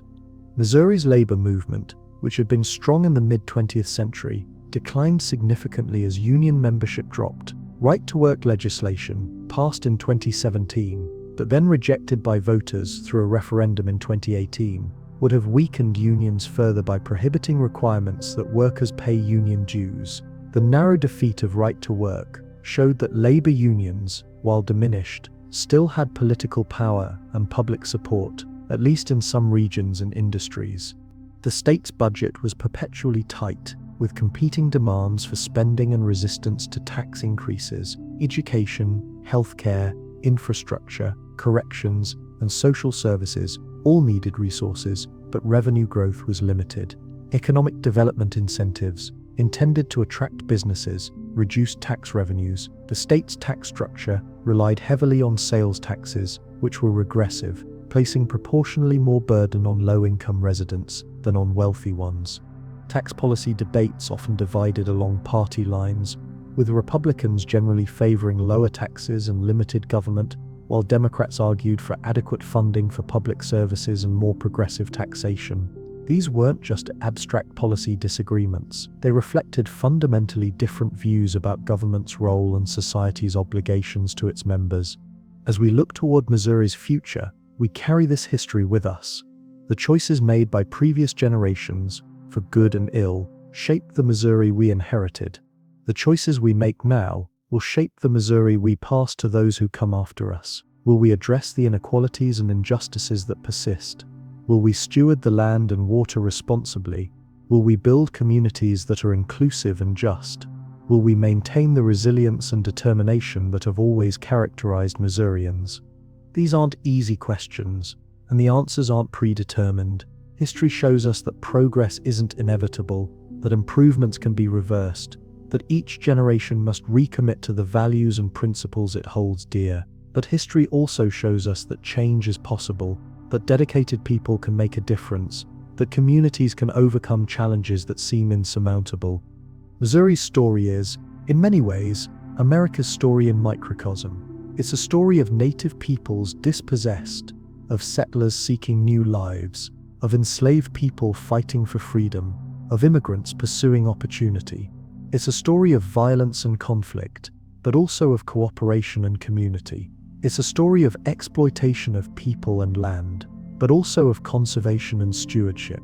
It's a story of exclusion and discrimination, but also of struggle for justice and inclusion. The state that began as a crossroads, a meeting place of rivers and peoples, remains a crossroads today. What happens in Missouri matters not just to Missourians but to the nation. The state struggles with race, economic inequality, rural decline, and environmental challenges mirror struggles playing out across America. How Missouri addresses these challenges, or fails to address them, offers lessons for the broader nation.